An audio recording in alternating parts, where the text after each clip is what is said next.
How are you?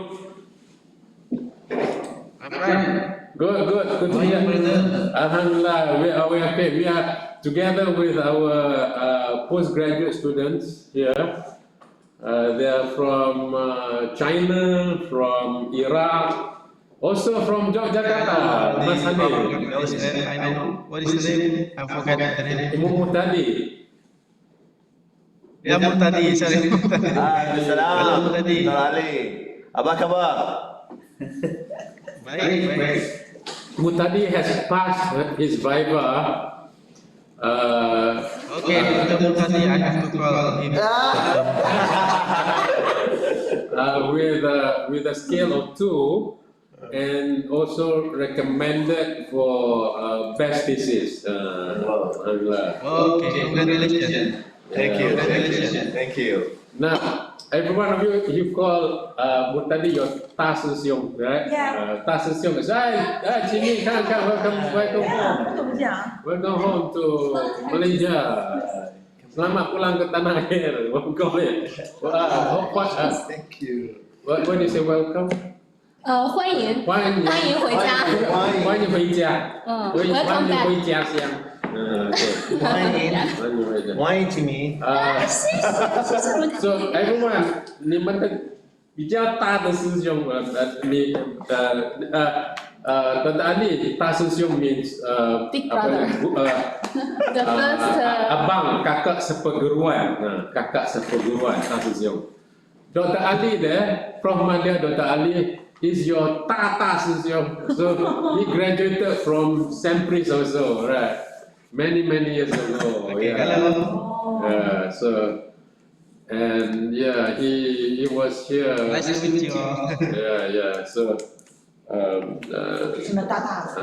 he graduated and within just couple of years he got his associate professorship. So he's one of the prolific writer, publisher, scholar who has been to many different parts of the world, from Japan to Taiwan. He taught in Taiwan. You went to Taiwan, become a lecturer in Taiwan, right? Betul. Yeah, visiting scholar. Visiting scholar. And share us some Chinese words. You learn some Chinese words, right? 会不会讲华语？对不对？ Ali, you know some Chinese words? Yeah, I know. You Di know? mama, Okay. 多少钱？多少钱？多少钱？多少钱？So, Sorry, Dada. okay. Sorry, Dada. Excuse me. Yeah, go ahead. Hello. Yes. Can you hear us? Yeah, maybe I cannot fully join this session because I have another agenda. So Right, maybe right. I just open this meeting and then please continue with our students here. I think already joined Yes. in this group. Then you can continue your lecture. All right. Thank you. Right. Okay. All right. Thank Maybe you. I have to first Go ahead, please. some pages. Okay. Assalamualaikum warahmatullahi wabarakatuh and very good morning to all of you. Once again, very good day to everybody from UC Science Malaysia. And today I think actually this is a guest lecture for our class here in Universitas Muhammadiyah Yogyakarta in my course called as Research Methodology, and Professor Stefani, one of the guest lecturers here in Yogyakarta, and I'm very honored to have his knowledge and experience in this field. And I'm also welcome all the guests, maybe my juniors, my juniors in Science, and I'm always remember and very happy to be part of the 'Sempris alumni. And Without ado, I'm pleased to welcome Dr. Rifani, Professor Rifani Bustami, to deliver your lecture today and enjoy the lecture. Thank you. Wassalamualaikum warahmatullahi wabarakatuh. Waalaikumsalam warahmatullahi wabarakatuh. Can you all hear me loud and clear? Just to establish the. Sorry, Dr. You can all hear me clearly? Can you hear me? Semua, hello? Yeah. My students, can you hear Dr. Rifani? Yes. All right. Oh, that's my brother there. Raisa, how are you? Yeah, macam biasa dia. All right. Still normal. Okay, so you're on the bed, right? Huh? Pardon? Are you on the bed or are you sitting? I'm here. All right. I'm here. Yeah, just relax, yeah. I put relax. Yeah. Thank you. Okay, now I'm sharing the screen right now. Hopefully you all can see the screen. Thank you very much, Professor Madya, Dr. Ali Maksum. As I said before, he's one heck of a prolific writer who has been around and has traveled a lot and has taught in Taiwan, who's been to East Asia, who has been to Central Asia, parts of the world that I haven't been to yet, and in Europe. So since he graduated, he has been traveling a lot around. His area is in international relations. It's an honor to be invited by him to his class in the University of Muhammadiyah Yogyakarta, or UMY, or UMY, right? And I'm happy to be able to meet students from Universitas Muhammadiyah Yogyakarta. These are postgraduate students together with you, your colleagues here in CPR, Center for Policy Research, who are also pursuing their postgraduate studies, masters as well as PhDs. So today, what I plan to do is to share with you a number of things as far as research methodologies is concerned.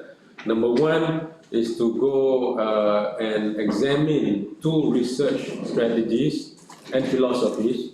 And number two, and to apply this research philosophy, research strategies into what is called a research method that is called content analysis. And I'll give some examples. Right? Let me first go in. Well, this is the slide I'm showing you right now. This is slide. I often show this slide as my number one slide. This is the slide that is from Gunung Jerai, the Jerai mountain, right? The overseeing Nusantara from Mount Jerai, which is the first Muslim civilization which began in Malaysia, right? It's about one hour drive from USM. Right? You can also find in this valley the oldest monument in Southeast Asia, right? The oldest monument in Southeast Asia, which is also a religious, spiritual monument, but it predates Islam, it predates Christianity, it predates Hinduism, it predates Buddhism. So even before Islam, Christianity, Hinduism, Buddhism came, they were a civilization that believes in God. So this is the mountain that oversees the valley. Right? So let's go to Kedah. in Kedah. It's about 1 hour. I think I reached this point. Is there some shrine or some tomb there? There's a Hindu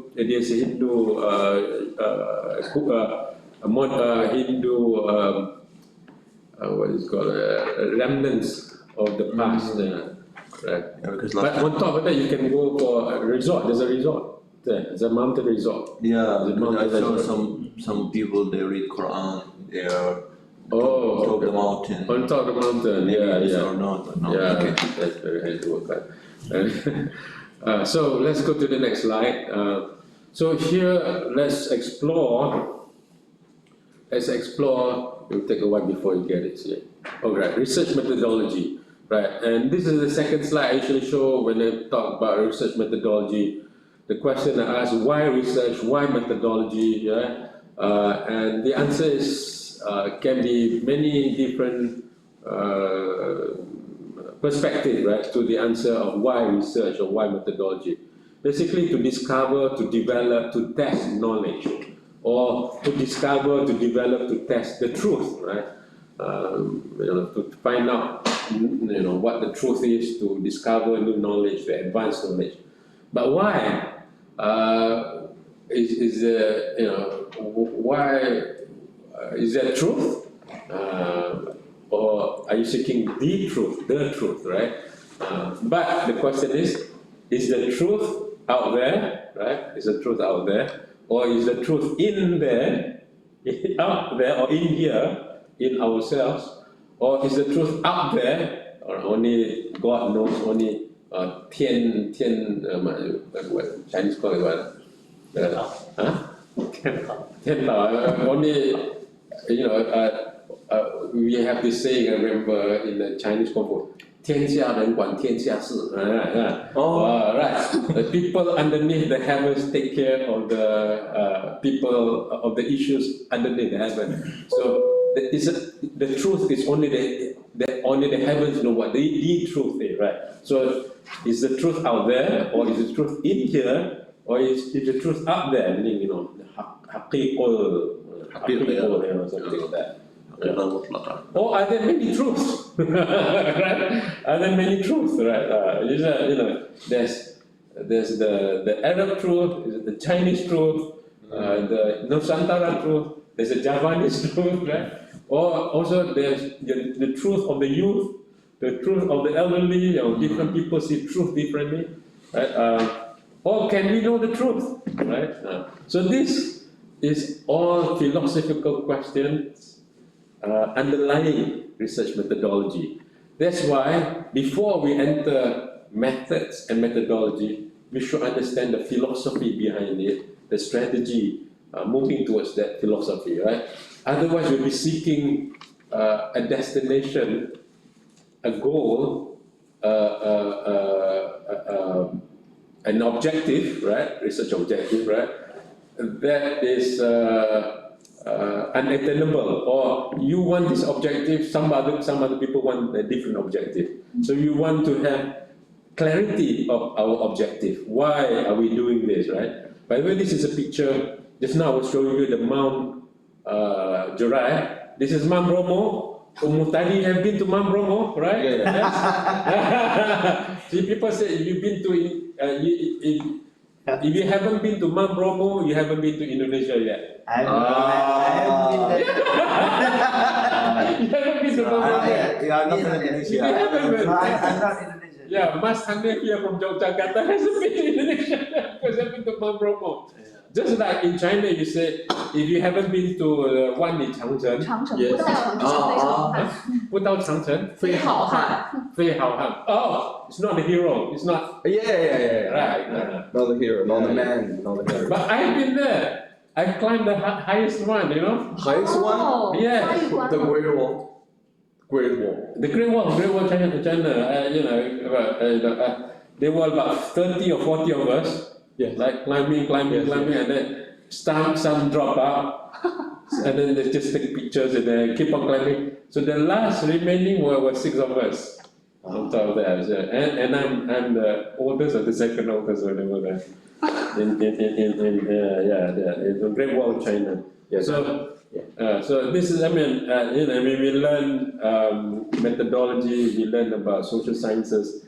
We want to know about, the heritage, the culture, and all that. So Mount Bromo is, observing Nusantara from Mount Bromo, believed to be the sacred place of Hindu in Java Island, right? By the way, Mount Bromo, a lot of people might not know this. There's a community. They're not the non-Muslim. They are more traditional community, right? That practice traditional religion. Just next to Mount Bromo, but a lot of people do not know that, but they're turning that into place. But if you go to Indonesia, it would be wonderful to have experience to go to Mount Bromo. But the way to go, this is a volcanic mountain, right? Yes. So Muhtadi has seen You see the volcano. it's still active.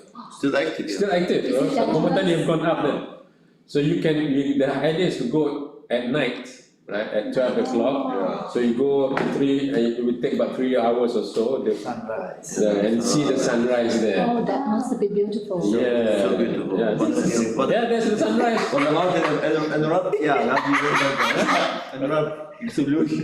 Yeah, but don't worry, I mean, every mountain they have the geology experts. Yeah, yeah. 24 hours they always check, monitor. The country with the most volcanic mountains, right, is Indonesia. Yeah. So Indonesia is a master Expert. expert. Expert. Yeah. Expert, yeah, very active volcano. Bromo is more popular than Bali now. Yeah. Bromo. Yeah, in China. Yeah. Yeah. Bali is overrated, I tell you. Bali is overrated. It's over. Overrated. Yeah, it's overrated. Yeah. And you want to see the real, I would say Bali is not real Indonesia. Bali is part of Indonesia. But Bali has been contaminated by the West so much. Yes, so Yeah. much. It's So right. much contaminated by the Yeah. West. And the Balinese admitted that, Yeah. Okay. Now I gotta go back to this research methodology. Okay. Let's go to the next slide. Lambin is in. Lambin, come in, Lambin. Okay, this is a book I published earlier on. I don't have to go deep into this. Go to the next slide. Okay, all right. So basically, in the foundation of research, there are 4 main research strategies and philosophies, right? So it's the inductive research with the philosophy of positivism, which look at observation, very observation-centered, right? So knowledge is based primarily on observation, that's inductive research. Then number 2 is deductive research.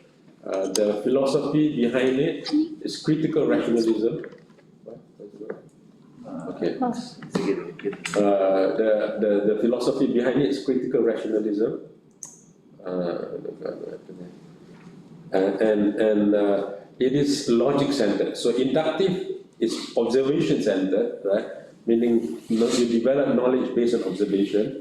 Right? Deductive research is based on critical rationalism as its philosophy. So the foundation of knowledge is logic, right? Logic must be the basis of foundation of knowledge, of research. And number 3 is retroductive, right? Our brother Muhtadi, right? Who's interested in causal or generative mechanism centered. It is interested in causal explanation to identify the mechanism, what mechanism creates this reality that we are studying, right? That's what retroductive research is. There's one more seat there, next to Jimin, who just arrived here. Right, so retroductive research is another type of research strategy. The philosophy underneath it is scientific realism, the one in yellow there. Scientific realism, this is an idea that believes that reality has many layers, it's not just one layer. So the objective, the aim of the researcher is to unearth these different layers of reality to explain the mechanism where reality has been created, right? Or phenomenon, to explain the phenomena. So that's number 3. Number 4 is abductive research. Inductive is interested in observation, is based on observation, we not develop knowledge. Deductive based on logic, we develop knowledge. Retroductive is based on the totality of reality, right? Or understanding the mechanism that creates reality to explain knowledge, right? Whereas abductive research, the philosophy underlying it is interpretivism, which means it's experience-centered. So if you want to understand reality, you got to also understand the subjective reality, because the subjective reality is an important part where reality is interpreted and reconstructed.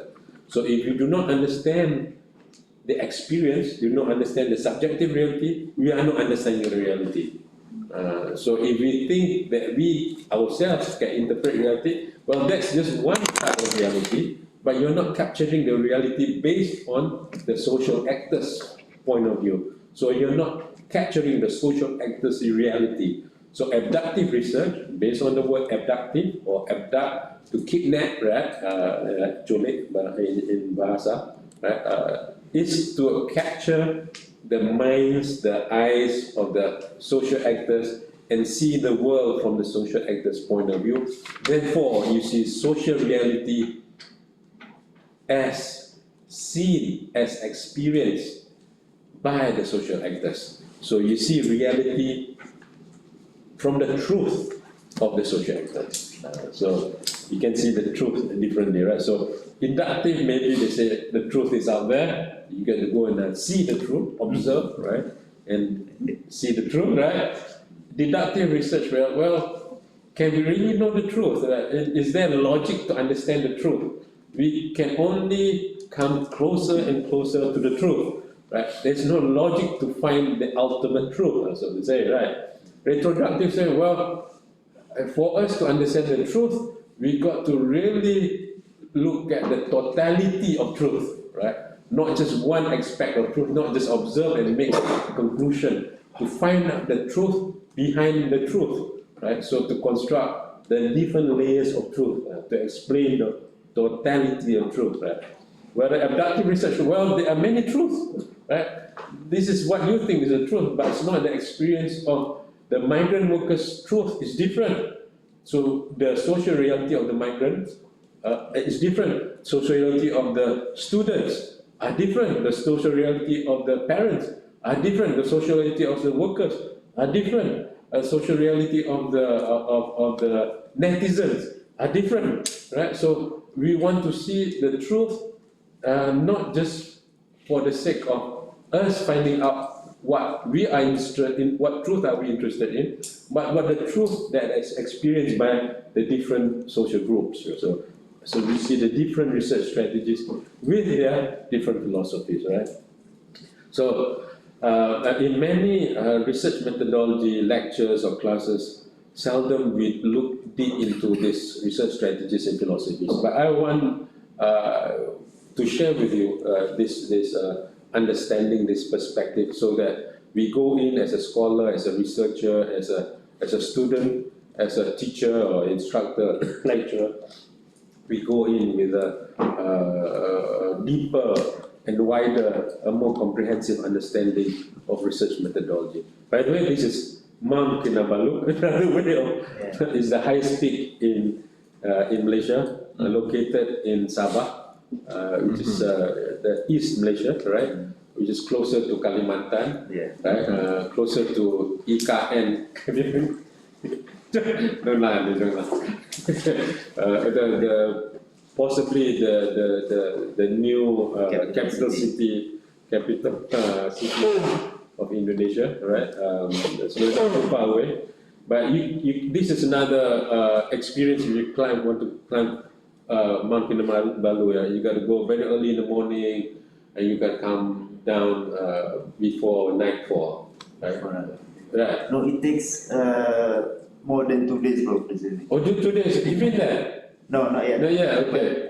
We know the schedule. Okay, and maybe in time. 2 days. Yeah. Oh, okay. Minimum 2 days. The fastest one is 2 days, 1 night. Seriously? Yes. Because it's very hard. Okay. It's not just 1 day. Yeah, there's a kind of like a snow formation or They say nowadays they don't have snow, but ice here. ice formation, right? Ice formation. There. Previously they have snow, but now they don't. There's no more ice formation. Because the climate change. Yeah, well, the global warming. Okay, so 2 days. Okay, I'm wrong there. But you got to come down before nightfall, right? Right. So in 2 days, so it takes 2 days journey, and then Mas Hanif have been studied in Sabah last time, where the mountain is located. So Anif has experience, No, but not climbing. Not yet. climbing, but maybe in the valley. Yeah, Maybe in the valley, right? Okay. every semester. Yeah, every semester. I remember when I went to Great Wall China, right? A lot of people they climb like 10 stairs. Okay, now I go down take pictures. Because the Great Wall China, the stairs is very steep, right? Yeah. It's not flat. But there's some flat steps, but mostly it's very steep. Yes. You got to be fit. I don't think I can do it now. Before 10 years ago, I can do it. Now I'm not sure I can do it. There's a mountain now that has an elevator directly to the top of the mountain. Oh, the elevator now. Easy. That's cheating now. That's not true anymore. It's not climbing. It's not climbing Yeah, it's anymore. high. 就在浙江吧 It's in 浙江. 哦，这样。 Yeah, I think there is just for the people cannot climb. Okay. Yeah, and okay. the elevator is for free. For free too. Yeah, you do elevator or you do action direct. You can walk on the elevator Yeah. just from bottom to the top. Walk. You're still walking, you're still climbing, right? Yes.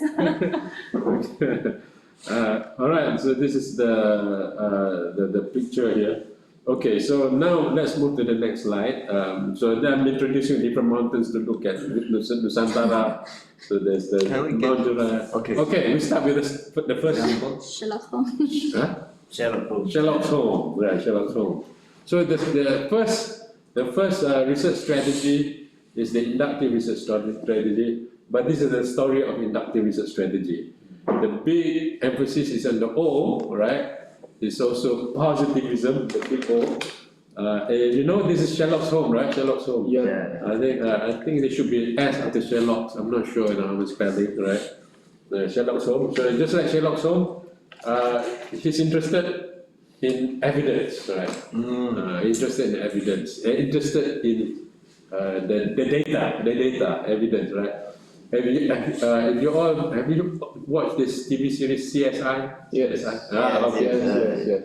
So CSI has a lot of CSI, they make this argument that you follow the evidence, right? You follow the evidence, right? So so you look at the evidence and let the evidence tell you the story, right? So the first story of inductive research strategy is the idea of O. What's the O for? It's for optimism, it's for Sherlock Holmes, but most importantly, the O is for the next slide. The O is for number 3 there, a primacy of observation. So observation. So when we talk about research methodology, the philosophy of underlying research methodology, right? There's an ontological part, there's also the epistemological part. Ontological part of research methodology talks about the assumption about what constitutes the world, right? What makes the world the world? What makes an economy? What makes a family a family? So example, if I say, okay, what's a family? Example family. Since Jimin just arrived, right? What's a family, Jimin? Family, just members. Members. with Example, give a blood relationship. blood relationship. Okay, what else? So that's an ontological definition of family. What else? Love each other. Love each other. Okay, you're using a functional definition. Distribution. Yeah. What makes a family? What makes a family? But between Let me be clear. maybe- Who is a family? who is the family? People, group of people, Group of people. Teacher and student. and with Parents and children. Teacher and student. Is that a family? parents and children. Parents. Okay, we have parents. Okay. Children. You want to go more specific in that? Father, Father, mother, children, maybe son, daughter. Grandmother, grandmother. Grandpa. Yeah, a dog, a cat, or something like that, right? Okay. Let's always say that there's father, mother, son, daughter. I take away the son. Is it still a family? yeah. Still family. Still family. Right. I take away son. So daughter, mother, father, still family. I take away the father. So there's mother and daughter, still family. Right. This is interesting, sir. So similarly, we look at the individual, right? A person. What's a person? Person has a head, a hair, eyes, and nose, and two eyes, two nose, 2 ears, 2 legs, and all, 2 limbs, right? So if we take away 1 leg, is it still a human? Yeah. Human. We take 2 legs away, is it still human? Yeah, there's human without 2 legs, right? Right? Human is still 2, 2 legs is still a human. Yeah. Yeah, without 2 legs. Without an eye, it's still a human, right? Yes. So what makes a human being? The essence. The essence. So you discuss ontology is about defining what. Come in a minute, right? You got to grab a chair. Is there a chair outside? You grab a chair. Right? Oh, you got a chair. Okay. So likewise, we talk about what's an economy, what's a family, what's a country, what's that's an ontology, right? What makes an entity that entity? What's a chair, right? A chair has 4 legs and a seat and something to sit there. So that's an ontology, the components of an entity, right? So in research methodology, there's also assumption about what is ontology of the world, the ontology of reality, right? So for inductive research strategy, the ontology of the reality, the ontological assumption of reality is that the world is ordered universe made up of discrete and observable events. So the world is made up of observable events. The order represented by generalizations about relationship between concepts. This order, that the world is orderly, are made of generalizations, are made of explanation between concepts, right? What's a chair? A chair is a place, we have a seat and there's legs there. Legs. You put together the legs and the seat, it becomes a chair. So a concept of a chair should have a seat, have a legs. So that's an ontological assumption of a chair. So the way inductive research makes assumption about the world is that there's generalization about observable events. If a chair cannot be observed, it's not something that is to be researched. Yeah. Right? So number 3, primacy observation. Right? You must the scientific data must be as observable data. Otherwise, it is not a data to be researched. It must be empirically based. So the word empirical is closely associated with inductive, right? Anything that is observable, anything that is empirical can be the basis of scientific knowledge, can be the basis of social scientific knowledge. If you cannot observe it, you can call it a wahyu, a revelation from God. You mean should be tangible, seeable? Should be, might not be tangible, but observable. Observable. Yeah. So observable, right? So this is the core of inductive research, right? The primacy. So if it cannot be seen, it is not the basis of scientific knowledge, not the basis of social scientific knowledge. So number 4, social reality consists of complex relations between events. So reality, you want to explain reality, you got to observe social events and explain the social events, right? So observable social events, observable social objects, you put together and you have generalization and you have the explanation about the social reality.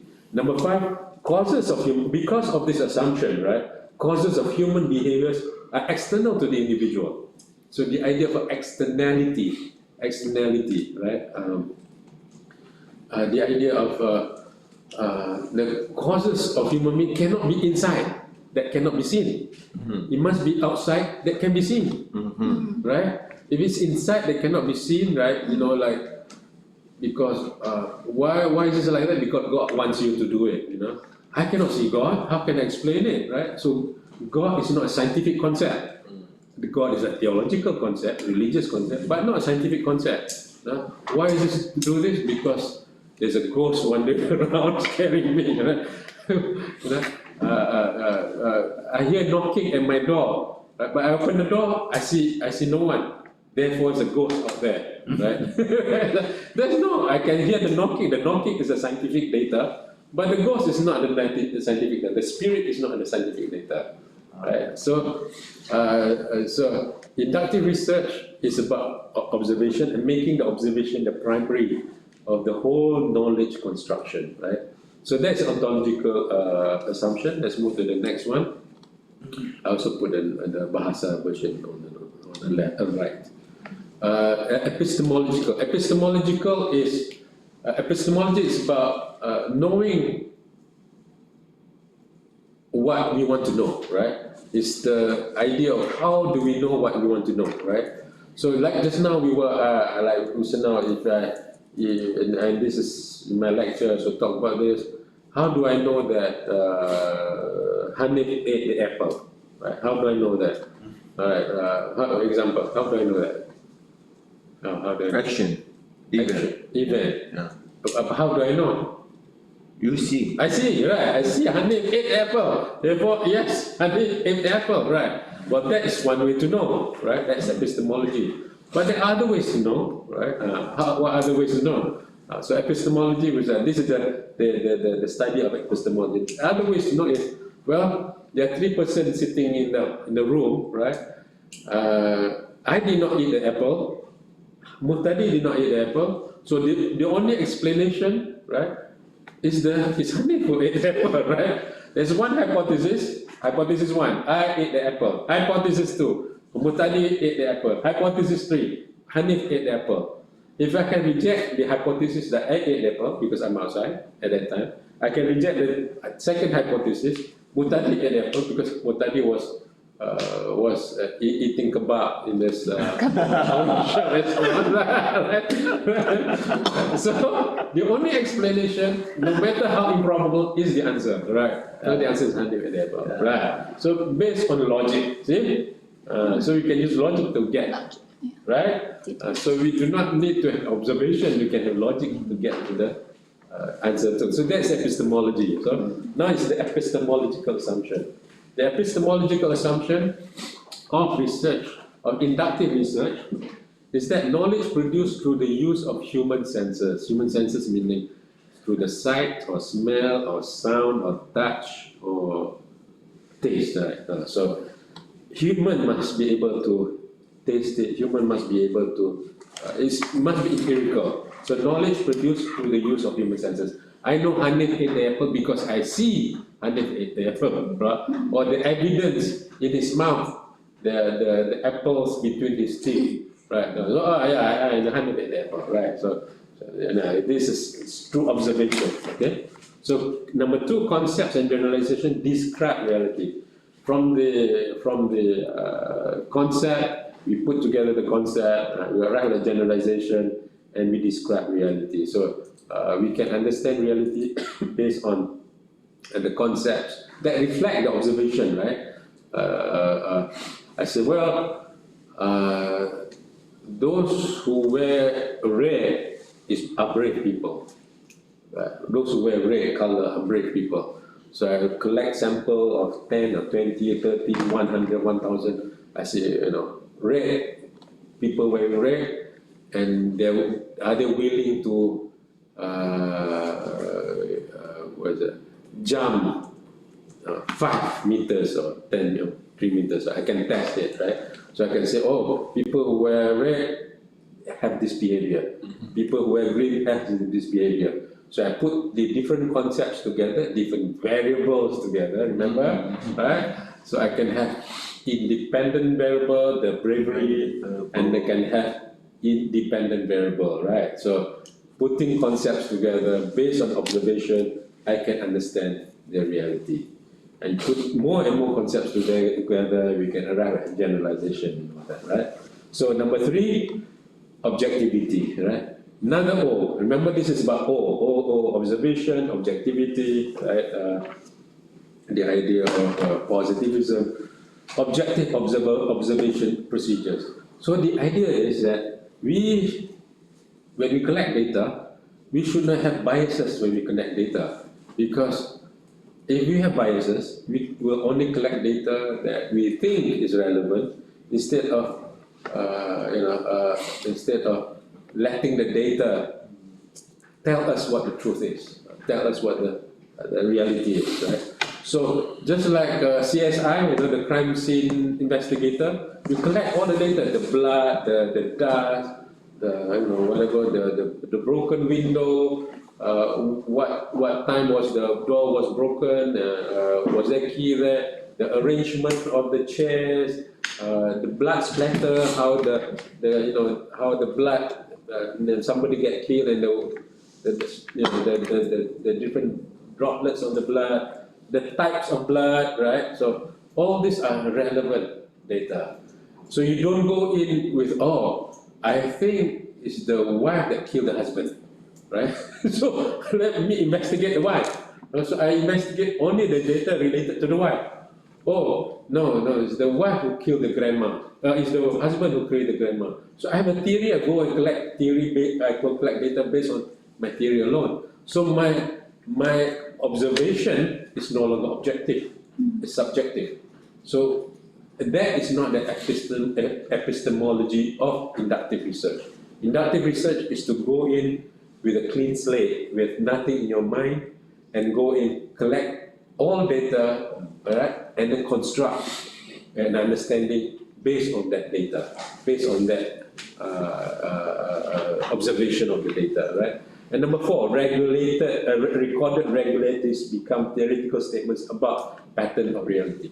So the idea is that if I collect data, you can see the pen, right, and take the pen and I let go of the pen drop, right?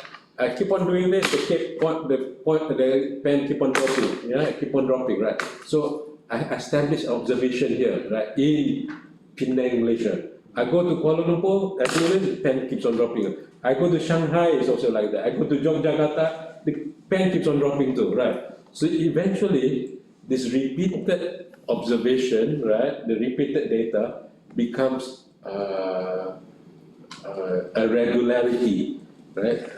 So the idea is to establish as much observation as possible about the pattern until the pattern can become an explanation of the reality, right?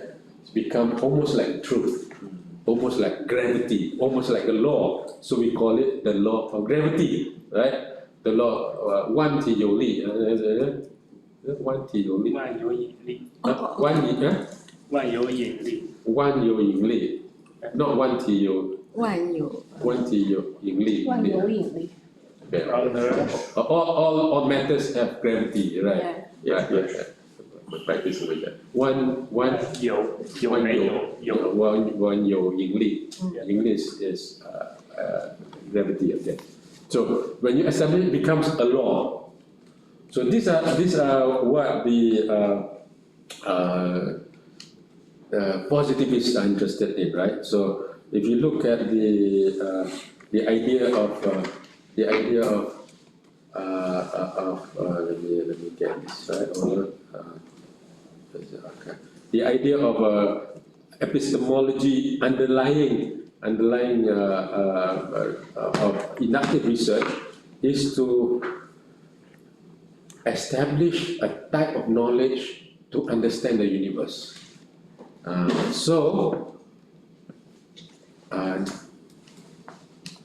Inductive research strategy, the underlying, we go to the next slide.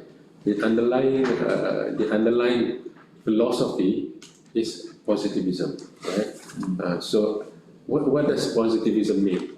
Positivism is, if you look at positivism is a philosophy to liberate knowledge from the theologians, from religious people, right? It is a time where Europe was occupied by during the Dark Ages, right? The knowledge can only be interpreted by theologians, by the clergies, by the padres, By the church, okay. by the church, right? By the church. So you want to know something, you got to go to the church to understand why is this thing like this. So at that time, science was coming in. Science said, well, there must be another way to know, instead of going to the religious people, to the spiritual people, where they say, only I can interpret knowledge, right? knowledge can only be interpreted by me. So they come in, the scientists come in, they say, well, there must be a different system of knowledge. They created a system of knowledge that is based on observation. Right? You can observe, and I can observe, everyone can observe. So it is a common knowledge. So we can, is a positive affirmation for people to advance knowledge. So it becomes positivism. Right? So it liberates, it make knowledge independent, right, of the theologians, of the religious people, right? So at this time, science becomes strong. So social science, right, also adopted the thinking from the science, right, to make knowledge much more independent of the theologians, right? So that was the beginning of inductive research, the beginning of positivism, right? So if you look at positivism, that's what it is about, right? If you look at the 4 key general steps of inductive research, one, you begin with observation, data collection, and then you analysis, and then generalization, and then these are the general steps. And then hopefully, you can reach to the law. If not, the conclusion from observation is sufficient. Right? If you cannot reach the law, you can say, well, this is a generalization in China. This is a generalization in Iraq. This is a generalization in Penang. So you can limit your population. You say, well, this is my generalization. So it is to reach the level of generalization. Yeah, as comment, for example, with the 3 law of the human history, and also Karl Marx. Yeah, also he create law. Yes, law. For the conflict between social class. Yeah. Yeah. This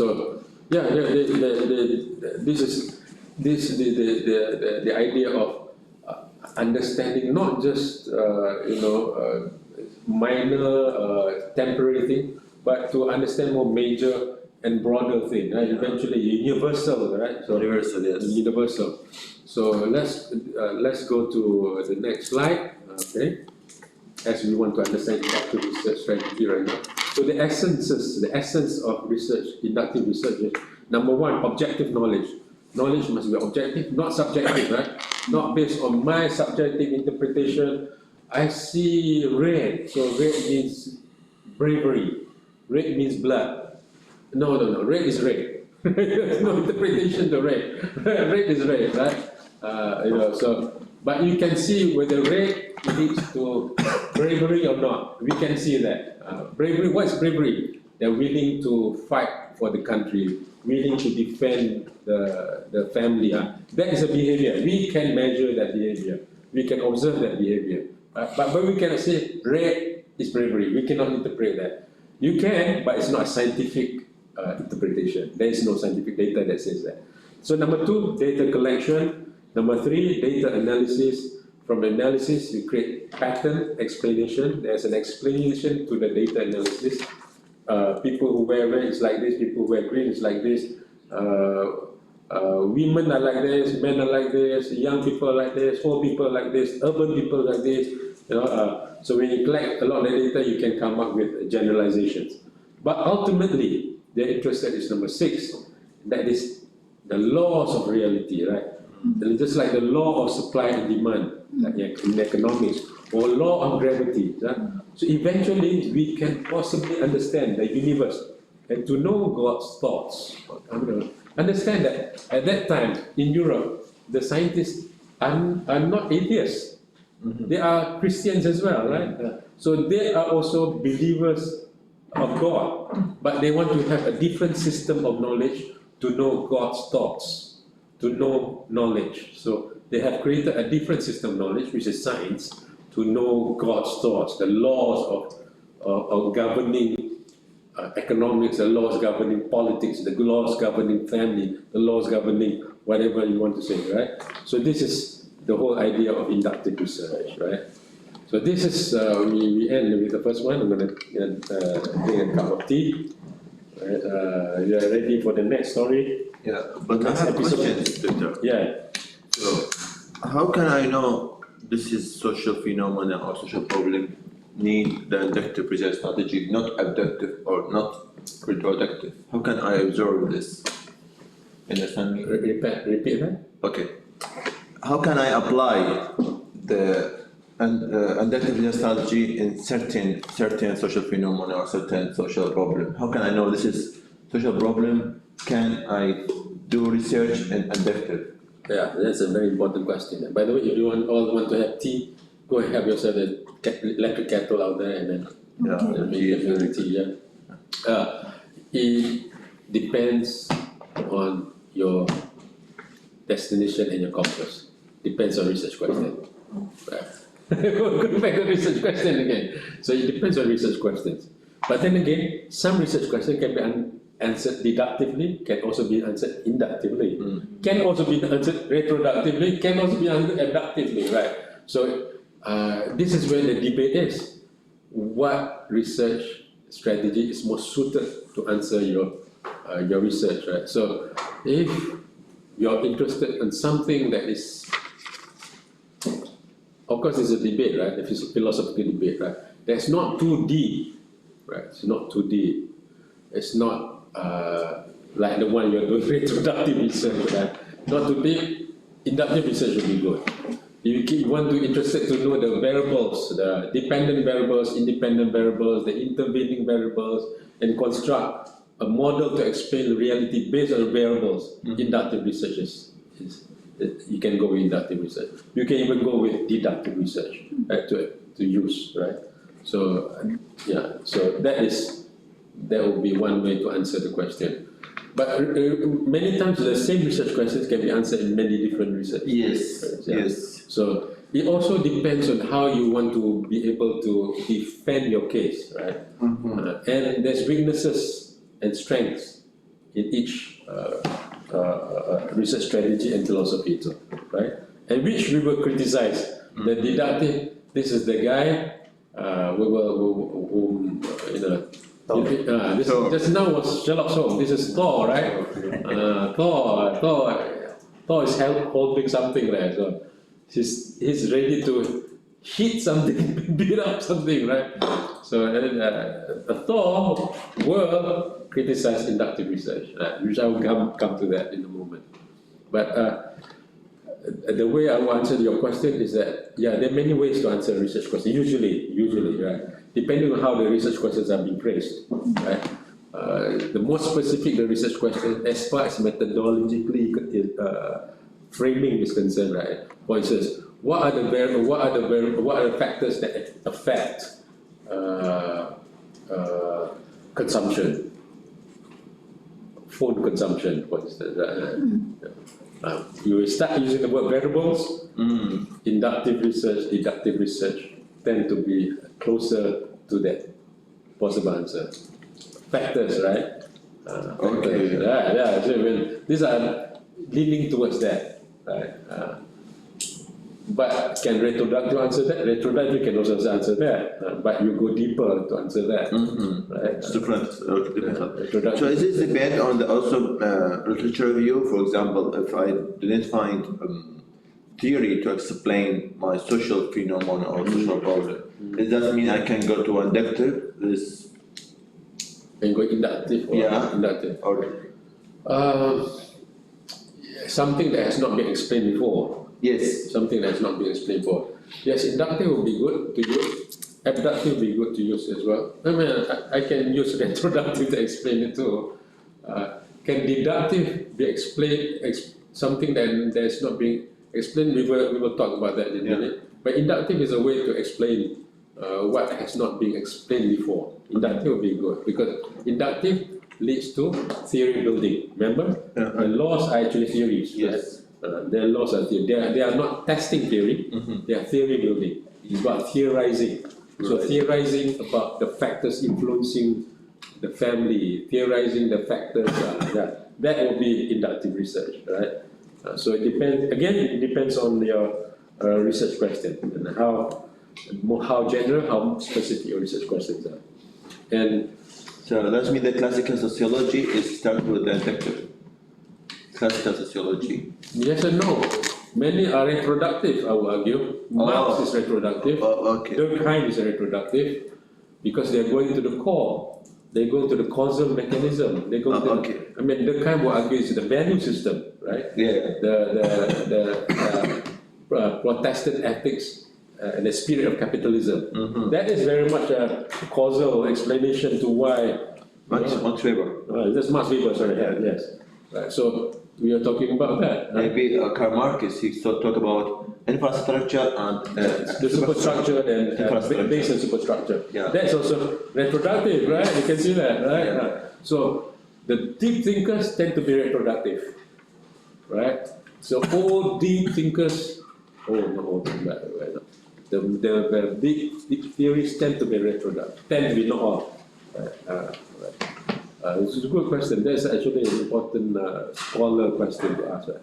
Okay, let's go to the next one. Okay, we all know this. Hopefully, you all know this. You know this guy. Yeah, I know. You watch movies, you will know this guy, right? Thor, right? 锤子哥 By the way, Thor in Arabic means Operation. you know. Oh, really? And it's also strong and also critical. Very critical, yeah. Oh, Thor, okay, all right. Lambin, you're sitting. You want to sit here? Can sit here. Yeah, I cannot see you behind the wall. 那边有，这不是墙壁，这个叫什么？柱子，柱子， pillar 柱子。OK。墙壁是 wall。哦，这是柱子来，柱子。OK。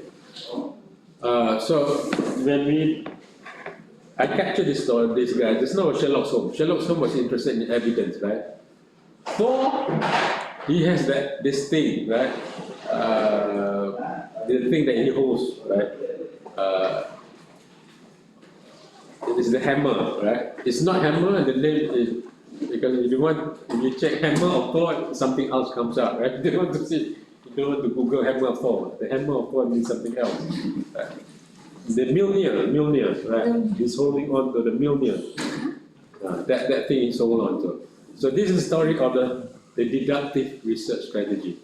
The important thing to remember is that T thing, right? So deductive as a T, the philosophy underlying it is critical rationalism.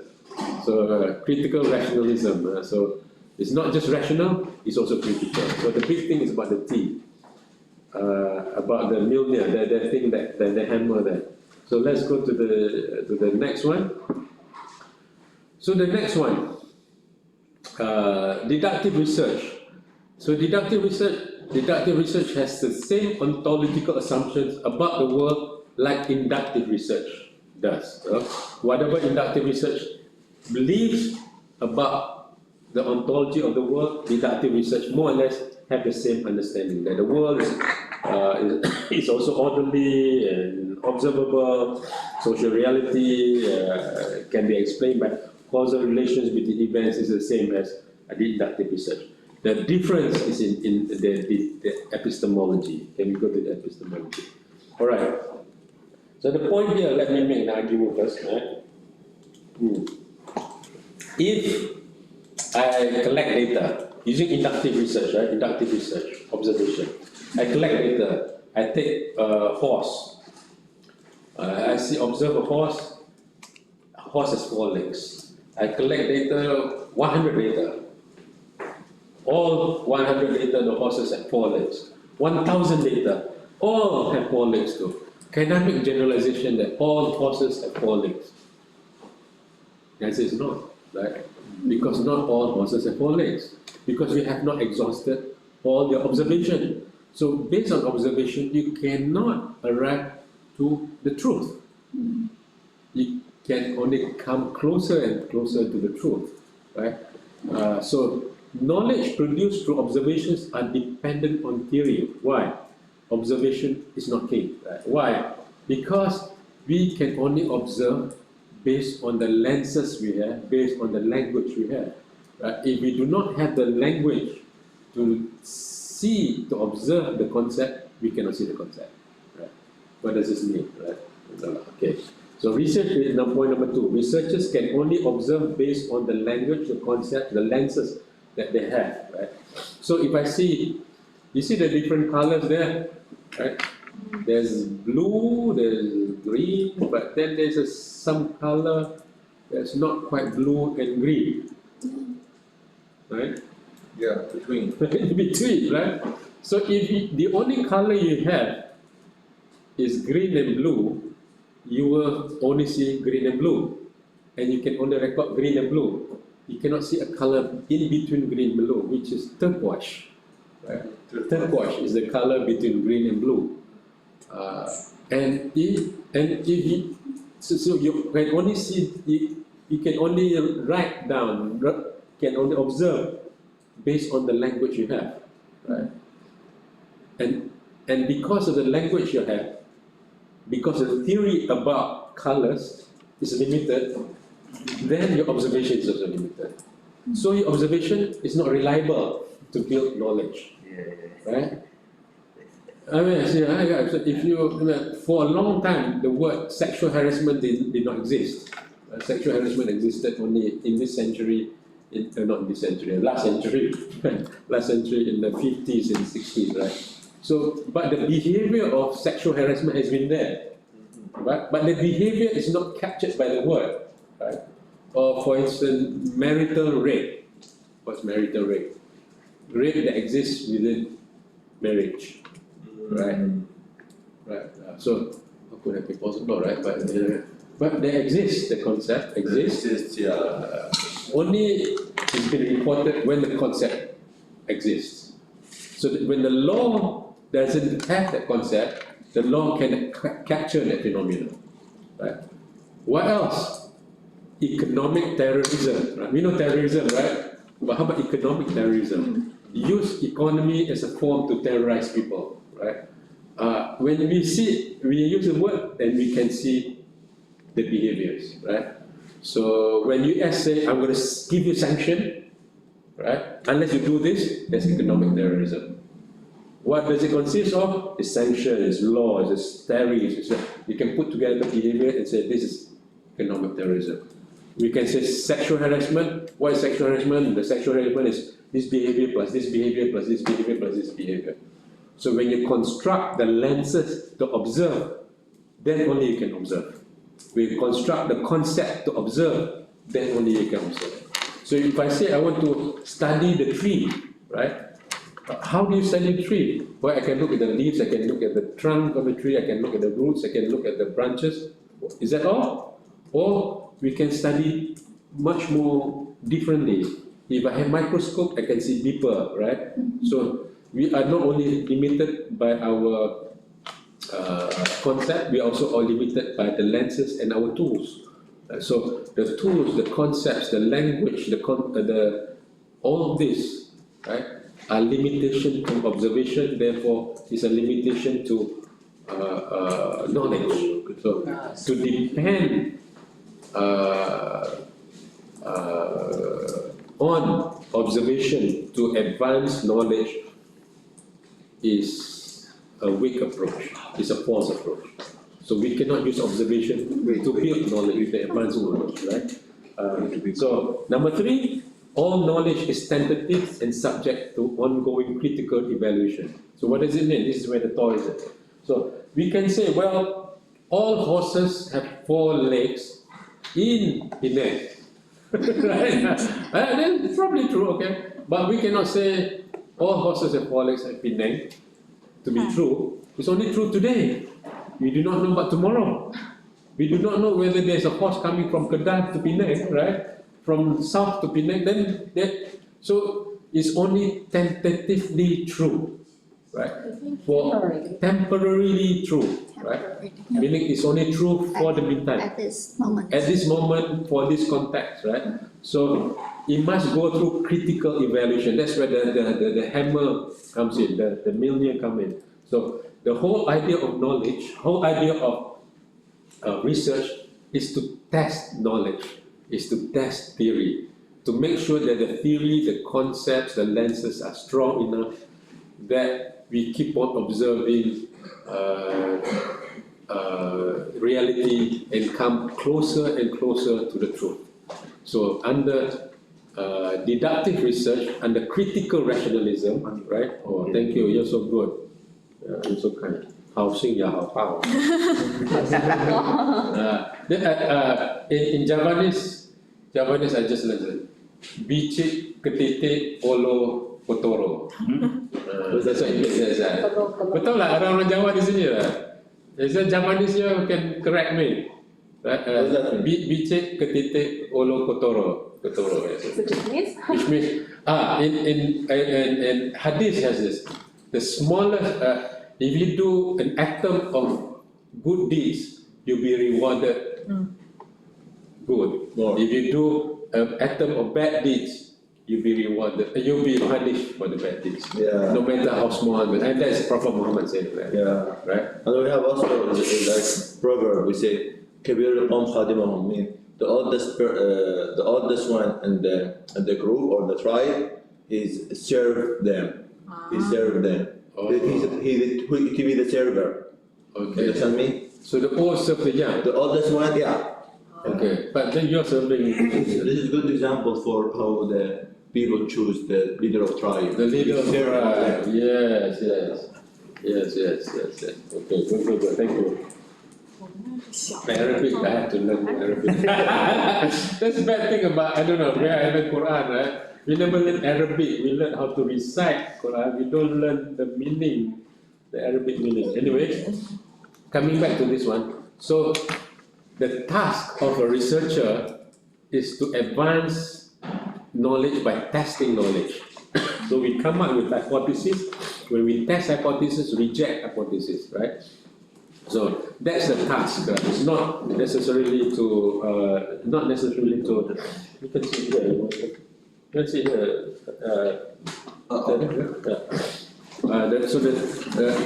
It's not, it's different from going in with observation. So with inductive research, you start with data. You go in, you start with data. With deductive research, you start with theory.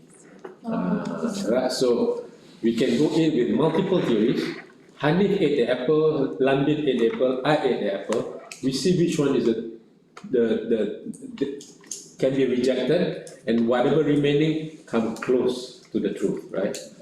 So because unless we have the observation, right? So we can reject based on observation. We can reject the hypothesis. We can reject the theory. Whatever remaining is considered to be tentatively true, right? So that's a good point if we talk about the rape in the marriage. So the rape in the marriage, Yeah. is very critical way. Yeah. So maybe some nations they can be a crime, but some nations not. It's not crime, yeah. Yeah, yes, that is a critical way. Yeah. So then what's a crime and not a crime is another debate there. Yes. It's an ontological debate, right? Yeah. So next slide, right? So deductive and critical rationalism. Remember that Milner, the hammer of Thor, right? So also known to be as a post-positivism. This is a philosophy, research philosophy that comes after positivism. That is critical of positivism, critical of inductive research. So they said all observations are considered to be dependent on theory and observation. And the observation exists within the horizon of expectation. So we can only observe based on the theory we have, based on the concept we have, right? So think about Sherlock Holmes again, right? If Sherlock Holmes would come into a crime scene, right? They collect the dust, they collect the blood, right? But there are thousands of data. The air, the sun, position of the sun, the weather, the season, whether it rains or not, who is living in the house, who's not living in the house. I mean the data, you know, and then you can bring in feng shui. You can bring in feng shui. You can say, well, based on feng shui, it's like, you know, because you say all data is relevant, right? Yeah. So there's so many data to collect. So how can we advance knowledge in this thousands of data to collect? And your knowledge of data is also limited, right? And you can talk about the position of the sun, position of the moon, where is the zodiac, you know, position of this, the Libra, the Sagittarius, the Lion, whatever, yeah. And then the Chinese have the horoscope, and then the Jewish Hebrew have the horoscope too, the Hindus have the horoscope too, right? So which data do you want to use, right? So based on this philosophy, we cannot build knowledge based on observation. You've got to build knowledge based on theory, because theory, observation is considered to be dependent on theory. And observation only exists within the horizon of expectation. So as much as inductive research says they are objective, they are not objective. They are biased by their language, by their concepts. Right? So number 3, theories are boldly put forward for trial to be eliminated if they clash with observation. So what deductive research does is they put up theories, and from their theories they are hypotheses, right? So we can say, why is Israel fighting with Palestine or Gaza? Or theory number 1, because Zionism. Theory number 2, because of Torah. huh? Torah. Torah. Okay. Torah. The Torah is Moses' holy script. I don't think so, but it's okay. Number 2. Not that I don't think it's a script, but I don't think there's a reason. But number 2, economic domination. Number 3, Okay. right? Psychological displacement because they were tortured during the Nazi time, and now they're transferring them. You can come up with many different theories and test the theory. Which theory comes closer to the truth, right? So that is how deductive research does. So when if you're doing deductive research, like you're asking me Mutadi about literature review. So you say the literature say, well, there may be explanation to this phenomenon, or possible explanation. There's theory 1, theory 2, theory 3. So if we design deductive research, we can put in those theories into your hypothesis. So we have 12 variables. 3 variables is from this theory, 3 variables is from another theory, 3 variables from the other theory. So we can test which theory can best explain this phenomenon, right? And you might just find that, well, part of this theory explain it, the other part of this theory, they have different variables that explain better in different, with a dependent variable, so to say, yeah. So that is the approach of deductive research. So the task of the social scientist is to challenge and to be critical to dogmatic thinking and disprove any false theory, right? So the idea of falsification, that Milner, the hammer of Thor, penyangkalan in the bahasa, right? Is the principle. Just now was the principle of the observation, right? Here is principle of falsification. You can never know the truth. You can also only come closer and closer to the truth. We can never know what is hakikat, right? Hakikat. Yes. Right? Is there higher than hakikat? Is there another one higher than hakikat? That's haqiqah. Is the highest? The highest one? Marifat. Ma'rifah. That's higher. Ma'rifah. Yaqeen? Yeah, yakin. Yaqeen is mean conviction. Haqiqul yakin. Yaqeen is more than haqiqah. Yeah. You believe. You believe in it. And the haqiqah. So, so the idea is to come closer to the truth. You can never know what the truth is, and that way, we social scientists, right? Number 1, not arrogant, right? Number 2, are critical. So that's why the word critical rationalism. We are rational because it's based on logic this time, right? Not based on observation. The logic comes from the theory. The theory is the logic. See, that's why critical rationalism and deductive research is logic-based methodology. See, I know when people talk about methodology, they go straight into interview, survey, content analysis, which we're going to talk afterwards, or ethnography. They don't talk about the strategy and philosophy. Right? So we, as scholars, we should go further. As researchers, we should go further and understand the whole paradigm behind it. So we are coming closer to the truth, but not knowing what the truth is. Right? So that's why some scientists will say, as far as the evidence shows, we have, this is what it says. So we want to have science, we do not want to have scientism. What's the difference? Science is humble. Science will say, well, so far we only discovered the evidence that says this. Scientism said no. No, scientism said no. Scientism says, somebody is coming here. Jonathan. Oh, Jonathan, okay. Why so quiet? Scientism is like a religion. Scientism says religion. No, science has proven that. There I go. That sounds like scientism. You know, it's almost like a religion. It's almost like science has proven that. Something is something. That's not deductive speaking. Deductive never proves. Test. It's only test. Yeah, you can only support a theory tentatively. You can disprove, but you cannot prove. This is the different paradigm. Right? But sometimes the positivists tend to use the word proof. It has proven scientifically. That's scientism speaking. So you want to be careful with the word proof, right?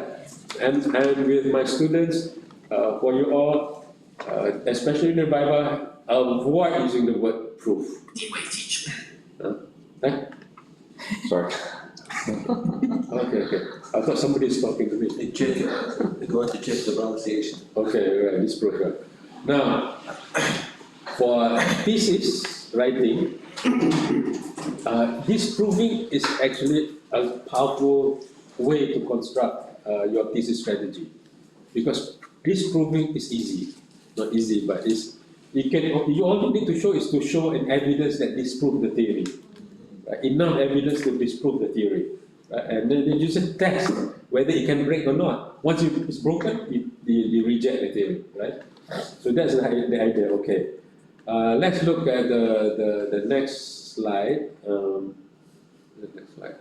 So now we come to the deductive research strategy, the 4 key steps, right? The 4 key steps is, yes, there's an observable pattern, you see a certain pattern, but you do not necessarily start with, you just see a pattern, you say, well, what is a theory or theories that can explain this pattern? What are the possible theories, right?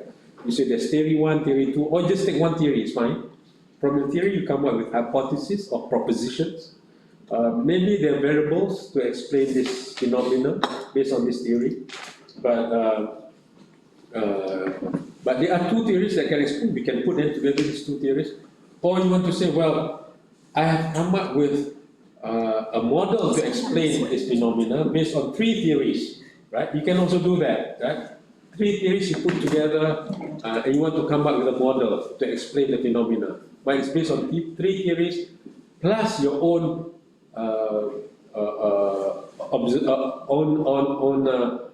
study of the literature. You say, well, these variables are not included. Now I'm going to put this variable into this model to explain this phenomenon. Usually they're interested in independent and dependent variables. And there's intervening variable, mediating variable, moderating variable, and all that. So eventually the last is the tests. If there is confirmation, then the theory is supported tentatively, temporarily. Yeah? If not, the theory is rejected. So that is the 4 general steps, right? Okay. Excuse me, Yeah. sir, I have a question. Go ahead. As we all know that the task of deductive is to test the theory, and well, after collecting the data, there will be 2 situations. One is much, and one is not much. If not much, we should further testing. So if we use What do you mean? much, I mean the theory is the theory. Match. Match. Yeah. If not match, we should go further testing. So my question is, if I use deductive in my thesis, I'm writing a paper, then when should be the end of my research? Because if not match, we should further testing, endless. Okay. Then how to make it? Very important question. Very important answer. I will answer that question in the essences in the next slide. Okay. Okay? Okay. Thank you. Yeah, if I don't answer that, so see the point of critical testing process, right? There's a process, which is why you're talking, keep on testing, right? Then how to Keep on counting, testing with the new testing the new theory, right? And you do not, to answer that, right? Not from a thesis point of view, but I'll talk to you about the thesis. To answer that from a non-thesis point of view, well, we do not have an explanation to what the phenomena. Now that's science, right? When we come up with theory, we keep on rejecting the theory. Well, science has not been able to explain the phenomena. Okay. Right. Now that's being humble, right? Yes. That's being humble. But by the way, the one who propagate this idea, one of them is Karl Popper. Karl Popper, he lives in a communist country before, Eastern Europe, right, under communism. And then he moves to UK, to London, I think to my university, London School of Economics last time, if I'm not mistaken.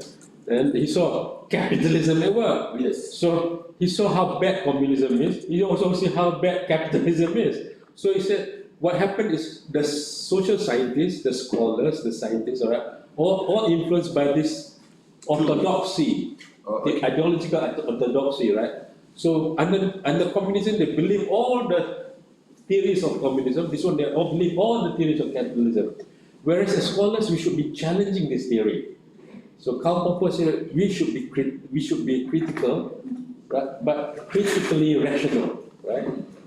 So based on rationality. So he sees how the downside of this, and also see the downside of that. So not use ideology to believe something. Support knowledge. But use science, use science, right? Okay. Yeah, to support this deductive research strategy. To support that. That's Karl Popper. Yeah. So go to the next slide. I will connect to what Lia was asking, very important vis-a-vis our thesis writing, right? So the essences is this. 5 essences. Number 1, hypothesis from a theory. So you want to begin with a theory or hypothesis or theory, and then you enter data collection. So to find the right lenses to understand what you're studying, or even the right lenses to test whether these are the right lenses, the hypotheses are the lenses. Number 3, if the test fails, then the theory is false. You can conclude that very easily, right? Just make a conclusion. Just make conclusions. So what's the meaning of this paper? You just not prove. Disprove. Just prove Disprove. it's false. By the way, Just prove it's false. by the way, that's my thesis. By the way, my thesis last time was disproving a theory. My thesis, my PhD thesis was disproving the theory. We'll get to it. My main thesis strategy was disproving the theory. Just interesting. The theory was that ethnicity is irrelevant, right? No, there's a thinning strategy, the thinning of ethnicity, thinning of significance of ethnicity in Malaysia. So in Malaysia, ethnicity is no longer important. Ethnicity, ethnic race. Ethnic. Being Malay, being Chinese, Indian is not important. There's a theory about that, right? So I kind of refuted that theory. Well, my argument is that it depends on the context. Sometimes it becomes thin, sometimes it becomes thick, right? Sometimes in the context of globalization, ethnicity becomes important, sometimes it becomes not important. So if I want to go to China, I get my Chinese friends to go to China, right? I have my Chinese network. If I want to go to Arab, I have Muslim friends, I use my Muslim identity, I can connect with you. If I want to go to India, I use my Indian connection, right? So Indian ethnicity becomes important, right? So ethnicity is relevant whenever the context makes it relevant. Ethnicity doesn't become relevant when the context doesn't make it relevant. So it's not the thinning, it's the contextualization. But my theory rejected the thinning of ethnicity thesis. But at that time it was strong. So at that time it was just based on economic theory. My theory is much more organizational. That's why my analysis is organizational sociology. Who opened the door? Ghost no. Ghost, yeah. It's always open. I hear sound, the sound of, where is the ghost? You got to do a research on that one. Right? Jean is scared from this ghost. Jean, Yeah, don't speak about ghosts. What Jenny, you're afraid of ghosts? She wanna dream. Oh really? No. You said last time the ghosts on the street. Oh, ghost house. Japanese. No, Japanese. Japanese ghost. Japanese and the UK. Japanese and the UK. Yeah. So you do not know which ghost is it, right? Is it Japanese ghost or? I walk English along the street every night. I'm not afraid of that now. I think they are afraid of us now. We have occupied the land so much, they are afraid of us now.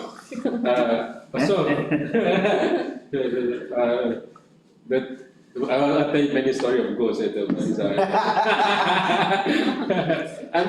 I've experienced firsthand about the ghost stories, you know. Real ghosts. Have we- Spoke with the ghost too. We can build a ghost theory. A ghost theory. And then test it. We can. And then the theory is false. Yeah, you can. Test the false. Yeah, you We can do that. You can. Social theory or physics theory? Metaphysics. Quantum. Metaphysics. Yeah, metaphysics theory. Okay, so I need to just add something with Yuan, and maybe you can help me. So she wants to say what's the meaning, right? Lira, yeah.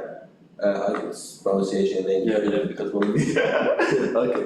So I think as Dr. Muhammad said, if you reject the theory, that's the new thing.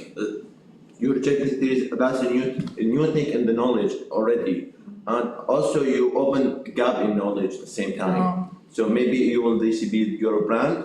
In this way, the researcher came after you. You will take your hypothesis, the rejection, and in your hypothesis rejection, they will build a new research because there's already gap, right? Already gap. Yeah, that's the meaning. I think. Yeah, sure. Yeah. So a theory can explain smart, but then it cannot explain this current phenomena. Yeah.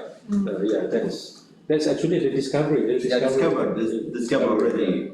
Yeah. So that's number 3, yeah. But I'll come back to the thesis part. So number 4, if the test succeeds, and this is important, their theory is corroborated, meaning supported, not proven, yeah. Just a support. Supported, corroborated meaning supported, but not proven to be true. So in science, you can really never prove something, right? You can disprove. This is the paradigm of deductive research, right? It's not the paradigm of other research, this is the paradigm of this one. So number 5, you can combine hypotheses that can lead to new theorizing. So you can put together different hypotheses. This is what Hanif is doing, right? If he's still doing that, I'm not sure afterwards you don't know. Contesting hypotheses, right? So just now we said Hanif ate apple, Lanbin ate apple, or I ate apple, right? But we said, well, I'm not sure because there's only half of the apple eaten, right? Maybe Lanbin and Hanif ate apple, right? So we put on 2 theories that can explain the phenomena better, right? So maybe Lanbin eat a bit of the apple and ran away, and then Hanif came, so we can put together different theories or contesting theories put together that can lead to new theorizing. And so you can build new theory by putting theories together and testing their theory, right? That's another way to do it. So the idea is you can only come closer to the total truth. We can never know God's truth. Only God knows what the ultimate truth is, right? We can only come closer to the total truth, right? We can never know the ultimate truth, right? What's truth in Chinese? Yeah. 真相，真相，真相。真相 truth, yeah. We can never know 天的真相，天理，天理的真相。天理就是真，天的真相，天的道 to 理 the truth of God。 God of sky 还是真理。天理的真相，就是真理真，just 真理，真理，真 true 真理真理 theory true theory 真假的真。啊，yeah, yeah. OK OK， 真理理由的理。 Yeah. Yes OK。道理。 OK， 道理的 OK OK OK， 真理可以去 OK， 参加考试。真理的真理。Yeah. So, I mean, why was Adam and Eve sent to the world? I don't know. Maybe it's in a story that God wants to create, so that we can also experience the world and all that. We never know what the true story is, right? But we, and maybe God wants, He likes to see we entertain Him. Maybe I don't know. So we can come up with different theories. We can also come up with the truth. Now, answering the DX question, right? So if we have a thesis right now, we have research, right? PhD thesis or master's thesis. We keep on testing and we find it to be false, right? All you need to do as a master's thesis or thesis to do is to have sufficient data. And if it's false, it's okay. It's okay to be false. And it's okay to debunk a theory. It's actually the great thing to debunk to falsify a theory is actually great. To show that what has been established before was wrong. That is actually a great thing to do. And the bigger the enemy, the better it is. Right? When you take on a bigger theory, that's actually a bigger discovery. Because you have proven an existing theory to be false. Right? A big theory to be false, that's like cholesterol doesn't cause heart disease, heart cancer, right? Heart illnesses, right? That's a discovery because all these other people think it is, right? Actually, no, because of the media and all that, right? So when you have the bigger the debunking, the bigger the falsification, the better the discovery, actually, right? So it's not, and I sometimes see this among a lot of thesis in management students, right? They want to prove that their hypothesis is right. No, it's not important to prove it's right. You discover something, you discover something, right? It's not the idea to come up with something that is right?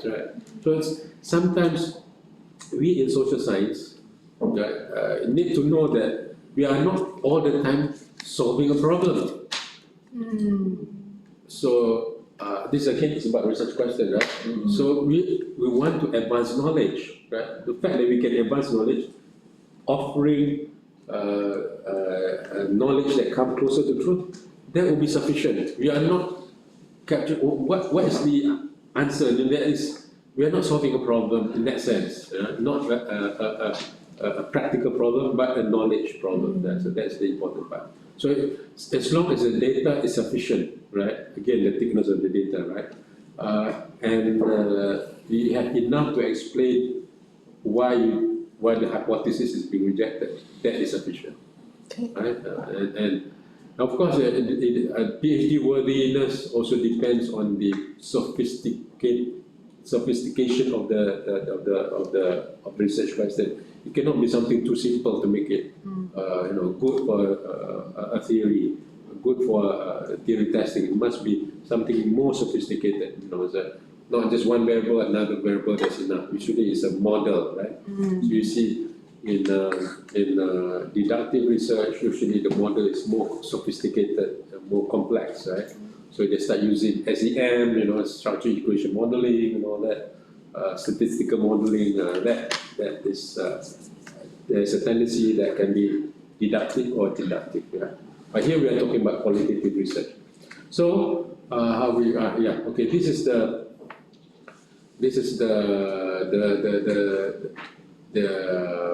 part we have explained about the inductive and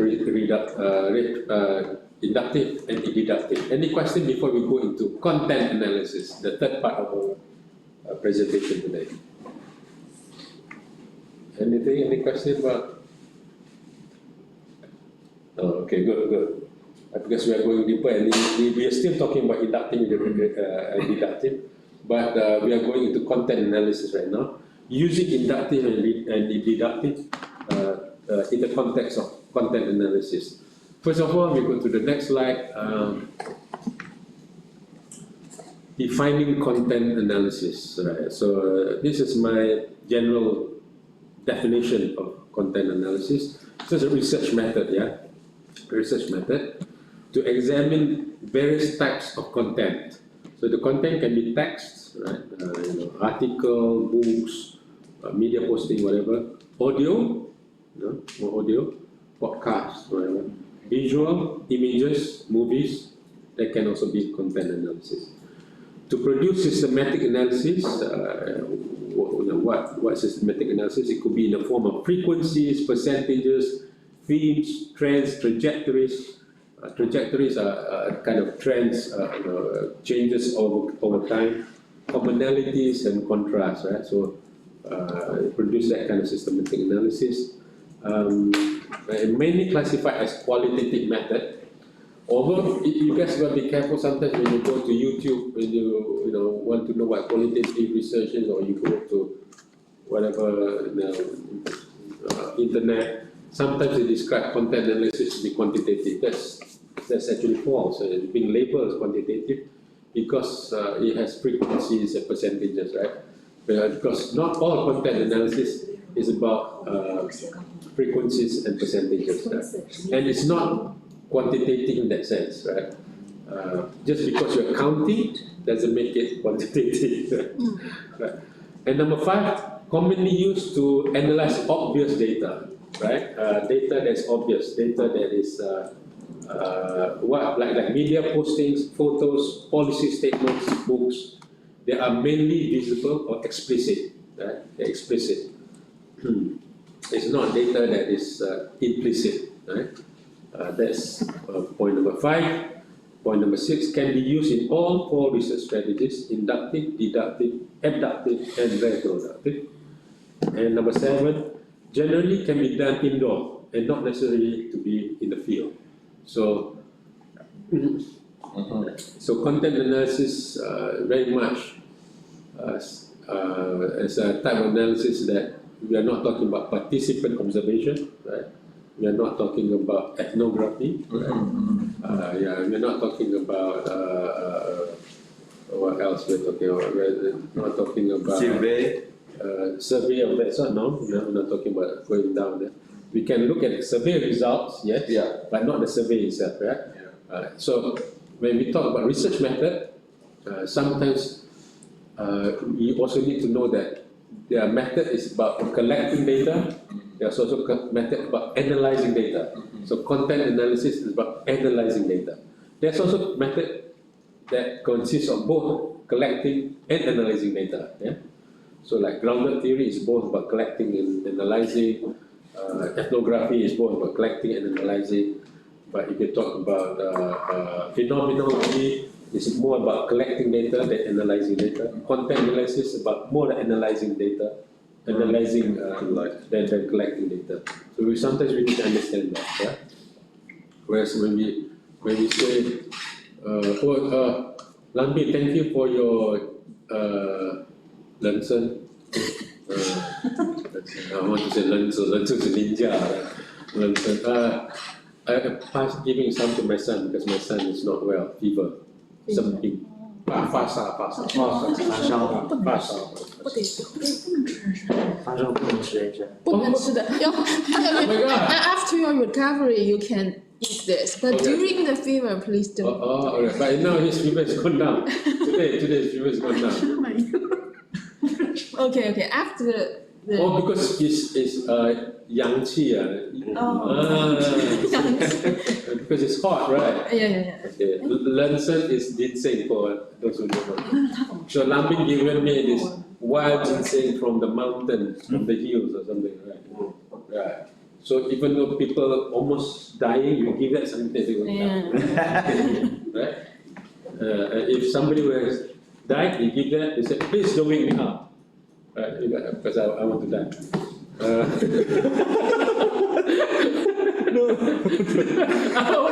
already sleep, don't wake me up. But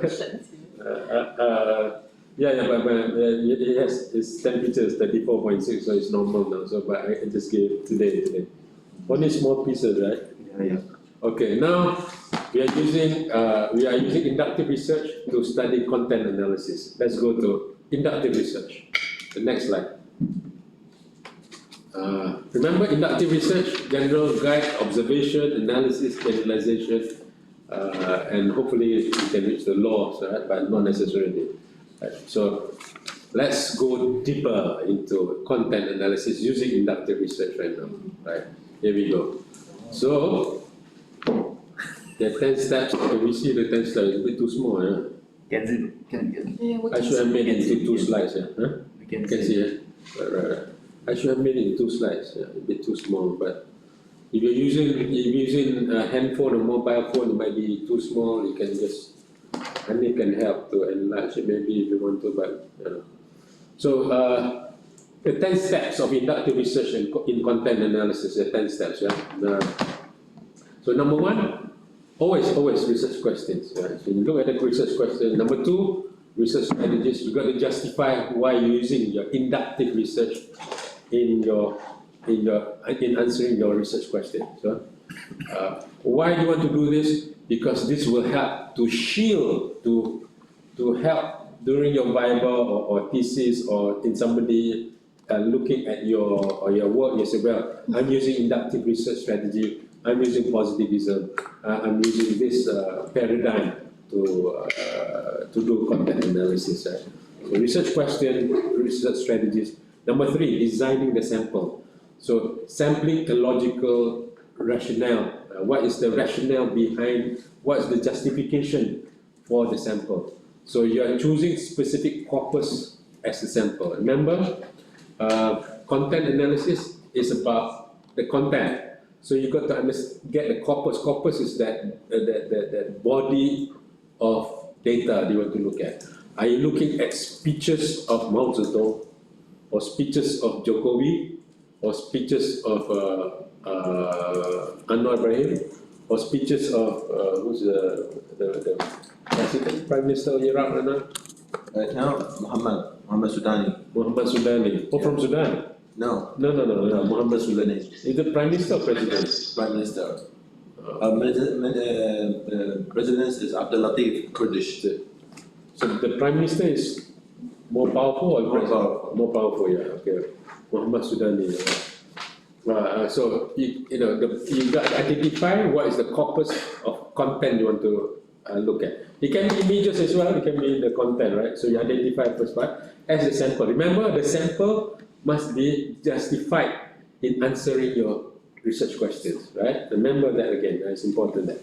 Number four, collecting the data, the contents and the text. Is it images, visual, or audio? So if you're looking at audio, are you listening to the tone of the audio? Are you listening at the phrases in the audio? What aspect of the? If necessary, you got to transcribe the content, right? If your interview, you want to transcribe the interview first and then analyze the interview, right? So collecting the data, putting it in a form that you can analyze, right? So that's number four. And number five, the content coding. Also often regarded as optional, but not necessarily compulsory, but optional. This is not much, but many kind of skip this part. But I would put that in as step number five. Looking at the different dimensions or the units of data and labeling them. So, are you looking at the text or the paragraphs or the posting, right? If you look at the video, so you're making, for example, Associate Professor Dr. Ali has written an article about President Jokowi's, I think, approach with Palestinian with Israelis, looking at different aspects, the visual, the words and all that. So you can group different types of content as well, right? Is it the visual, like Jonathan, you're looking at the elderly celebrity, right? So you could also analyze not only the posting, you could also analyze the visual, the images. Yes, visual images. Or Videos. The videos. Yeah, the videos. The videos, which is more complex than the images, right? So you in content coding, you're saying, well, I'm looking at three corpuses of content. One is the posting, the words, right? One is the audio. Audio, yeah. If they say something, Yes. if they say something, the other one is the images of the video. So there's three parts right there. Okay. But I know that usually when we talk about content analysis, people think it's text. Not necessarily, right? But you can look at that, and that's where the researcher's mind comes in. How do you analyze audio, right? We say because audio is a powerful way. We say mutadi is something. Mutadi is something else. Mutadi is something else, right? Yes, So, right, yeah. right. The tone changes the meaning too, right? Yeah. So that is so these are the content coding. You're just coding for the content, right? Not coding for the insight of the content yet, right? So number 6, descriptive coding. Also called, there are many different words, open coding, initial coding, explanatory coding, right? Note that in inductive logic, uses researchers' eyes to describe. So this level of coding is where you want to produce concepts and labels, right? So are you looking?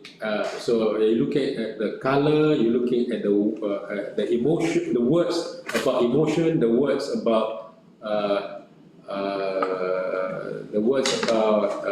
environment, the words about politics, the different words. You just describing the concepts, the labels first. Yeah? You're not doing anything much. You're just describing the labels first, right? Okay. So that is descriptive coding, or some people call it open coding, initial coding. Number 7.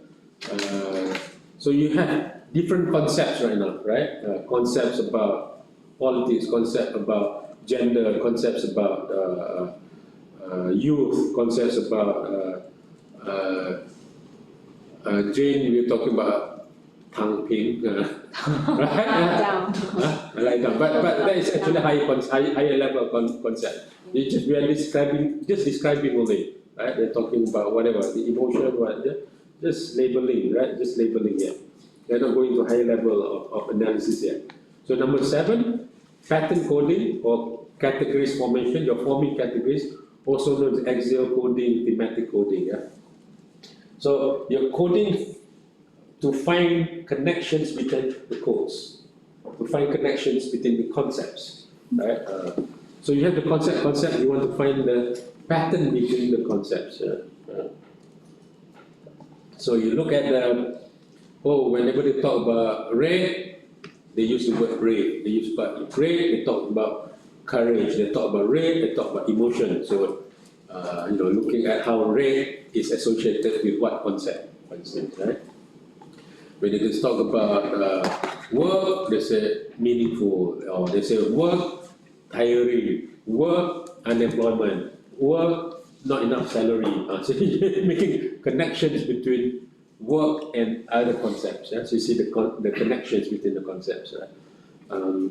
Similar connections of codes lead to a theme and category. So eventually you see similarities of these connections and you form a category, a theme, right? And different connections lead to another theme, another category. So eventually you have many themes, many categories, right? So that's 7.2 there. 7.2. 7.3, the outcome is pattern of connections. So you have patterns of connection eventually. So you can say, well, when it comes to the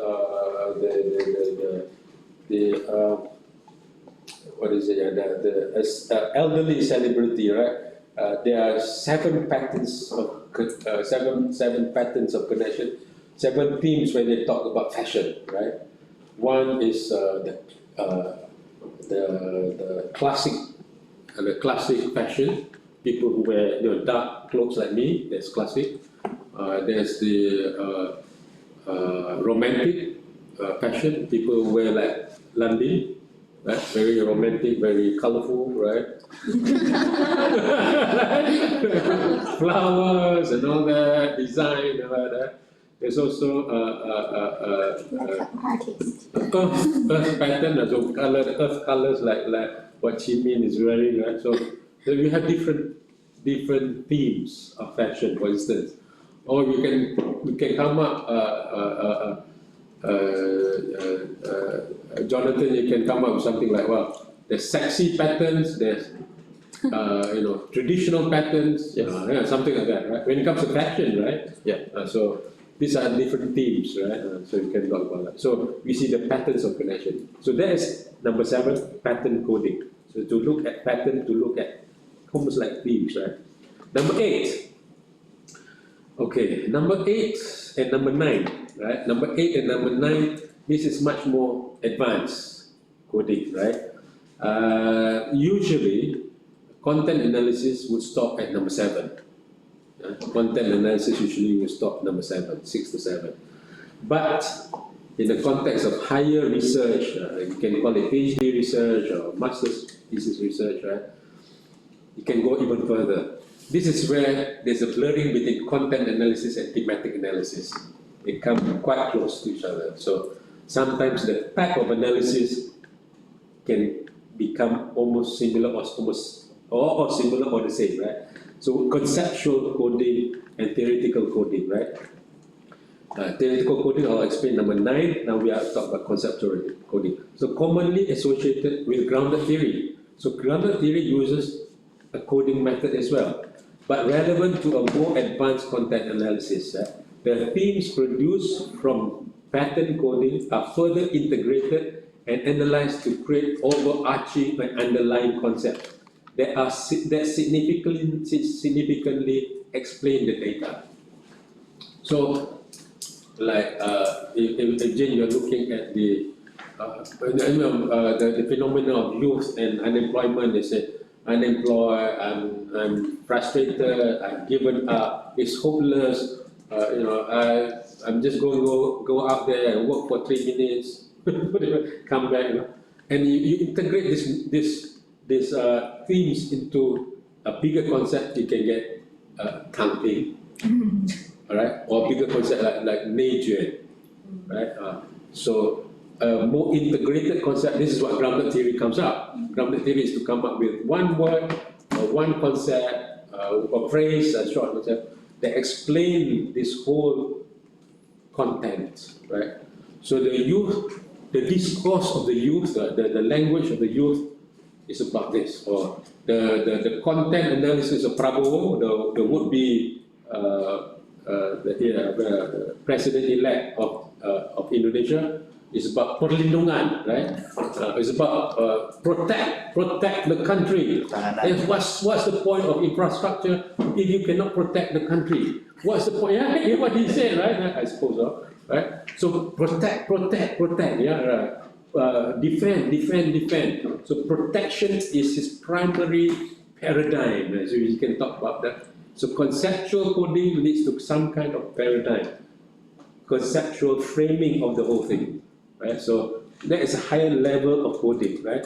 So often associated with grounded theory, but it can be used for content analysis as well. So it's a higher, more advanced content analysis. So when you go to a lot of normal discussion about content analysis, they might not talk about conceptual coding, right? But I'm offering you this so that you have a more deeper understanding of content analysis or higher understanding of content analysis. Number 9, theoretical coding.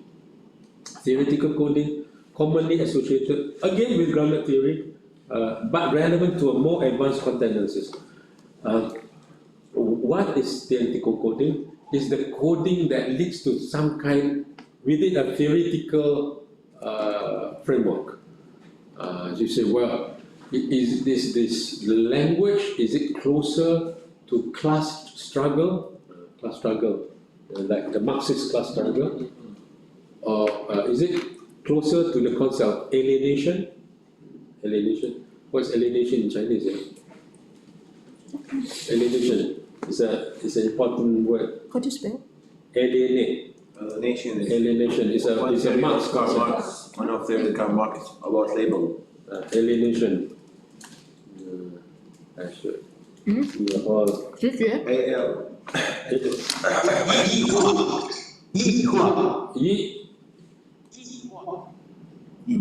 异化，进化。西瓜不是？进化， alienation so Elimination. pengasingan bahasa 进化 evolution Not No, evolution. no. no evolution. No. Alienation. Elimination. I feel alienation sometimes, so I feel strange 异化就是 among my people. just seem like different with others. Yeah. You feel not comfortable. Or not get involved in that group. You've been separated from the Despite you are, Isolated. yeah. despite you are, How do you you are a group, but you feel. And lenient. Hey, are you all that study Marxism? This is Marxism. Marxism? Marx, Karl Marx. 哦，马克思主义嘛。对，这是马克思的主义，对。你们没有学吗？哎，don't you all learn？啊 alienation 哦 alienation 农村包围城市。外星人异化 alienation 哦，我知道了，知道 Alienation. So example, I produce this flask because of the factory system, right? I work in a factory, I produce this flask, but I don't feel that this is mine because I've been alienated from the product, right? I've been alienated from my fellow workers as alienation. 异化这个字，我找到了。异化你们没有学啊？ alienation 不同的。不同 different。 Alienation. 有吗？眼泪。你们有学吗？没有学啊？你don't learn？ This is audio tone. They showed you. Anyway, this is Mark's idea. So 你没比，其实哎呀，你就我们俩， hey, what's going on there? Forgot to turn off. Yeah. 没必要买太大了，但是也没必要。我听不懂。英文什么的？ I don't understand too. 这谁呀？谁的？袁林啊， Later. 袁林，说清楚点。No, just 他不知道自己电脑。Right. 哦，我以为在哪什么。 Okay, so 异化。主要涉及到翻译理论、哲学、社会学。So this is so if you look at the workers content analysis, right? You go to theoretical or conceptual, you find that is this closer to the alienation or anomaly? Anomaly is structural functionalist. Anomaly is a state of normlessness. So when the workers come to Penang to work in a factory, right? They feel that I'm out of place. I don't feel I'm part of this. I feel alienated. From the word alien, right? Alien, right? I don't feel that I'm part of this. That's alienation. Anomy is a functionalist, structural functionalist. So the kind Weber idea of I do not know what the norms are, right? So this is another concept. This is a conceptual coding or theoretical coding. So you can code within a theory. Within theory. Closer to the theory, right? Can you code? So you do the coding. Is this closer to this theory or this is closer to the other theory? You can say that, right? 因为我们可以听到你讲话的。什么？ I have a question, Yeah. Professor. Last time I just put forward 4 theories about my research, but you said 4 theories is too much. That's right. And I left 2. So is the 2 theory enough for coding those contents? Because maybe there are many different kinds of situations about one theory. Maybe many theories should be concluded. So is it enough for just 1 or 2 theory to prove those situations? Okay, so to answer your question, we got to go back to your research questions, right? And then we got to go back to the data that you want to access, and which research strategy you want to use, right? If it's inductive research, right? Again, inductive research doesn't start with theory, but it can lead with two theories, right? So inductive research is a method that you use to do a theory building. So at the end, you'll find some theories Match with my. might match, might not match, might be consistent, might be challenging and all that. But that's not the purpose of inductive research. The inductive research is to come up with an explanation that is based on the observation, the evidence, right? So in the context of thesis, yes, you look at theories and all that at the beginning, but if you're doing inductive research, the theories only will be relevant afterwards. Or the theories can be relevant as the coding, the categories, coding categories is relevant there. But you do not want to use the theory to test the theory. So the theory might say, three things are relevant here, and this theory says four things are relevant here. You could use that, right, as coding categories to look into the data, the content, right? But you're not testing the theory, right? And eventually you lead to some of the theory, right? And you can, in your discussion later on, right? Not chapter 4 yet, right? It could be chapter 4 depending on how you write, right? But your analysis, Yes. all right, is where you connect with the theory outside. That's for inductive research, right? For deductive research, you start with theory immediately. So you can start with one theory, you can start with two theories, three theories, depending on the research question, depending on the data, Strategy. the strategy, of course, right? So many people, it depends on fields as well, right? For management people, they tend to use one or two or three theories, put together and come up with some models. So these three theories talk about this part, this theory, but talk about this part, this theory, talk about this part, and then form a model to test later on. But we'll talk about that in deductive. Here is about inductive. So inductive, we do not start with theory first. We start with the observation, but you can use those words or the concept for categories to code, right? In the end, we just build a theory, or we just find a theory to suit for the findings. Yes, theorizing, yes.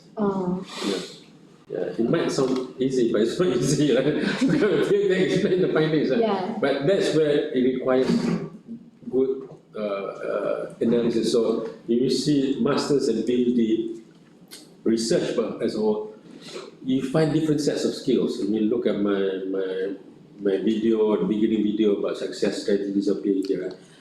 One of the skills is about analysis, right? So some people are good at here, not good at that, So to become a PhD scholar, you need to combine all these skills. Yes. So analysis is a thinking skills. Thinking, you got to bring in the higher level of thinking, higher level of thinking skills to analyze the data, right? So and that's actually for me, that's the most fun part of research. Actually, I find, even though I do teach methodology, I do think methodology is important, but relative to theory is the real thing. And It's not easy. the theory is a real thing. It's just that's the part that you want. The discovery is in the theory, or rejecting the theory, the discussion about theory. But a lot of Bible has become about methodology. A lot of it has become methodology. A lot of social science has become about methodology, and the findings no one cares about the findings. No one cares about the theory because you want to explain, right? The theory explains. You want to look. I have an explanation about what happened. This is my explanation. That's the theory. Just focus about chapter 1, chapter 2. Chapter 1, yeah. Anyways, because a lot of people do not understand theory, your theory using as a partner. So where are we now? The theoretical coding, right? So number 10, theory building or theoretical coding leads to a process of theorizing. The overall findings from pattern coding and conceptual coding are explained within a context of theory or theoretical framework. Hence, group of data are explained as theoretical constructs. Right? So you say, what's the phenomenon of youth? Right now, you say the idea of nature and the idea of time ping. You put together all this theoretical construct, you are coming up with a new theory of the youth in China, for instance, or the urban youth, urban unemployed youth of China. You know? There's a new theory explaining that. But it'd be interesting to see a lot of explanation. As I said, like Jane, the boys' theory have not been well explained nowadays. You know? When they talk about gender, they tend to focus on the girls and the women. But the boys' part, I'm talking about the young boys, have not been, they have not explored, discovered. Yeah, yeah. And you know, it's an area that is lack analysis. You know, another example, like when we talk about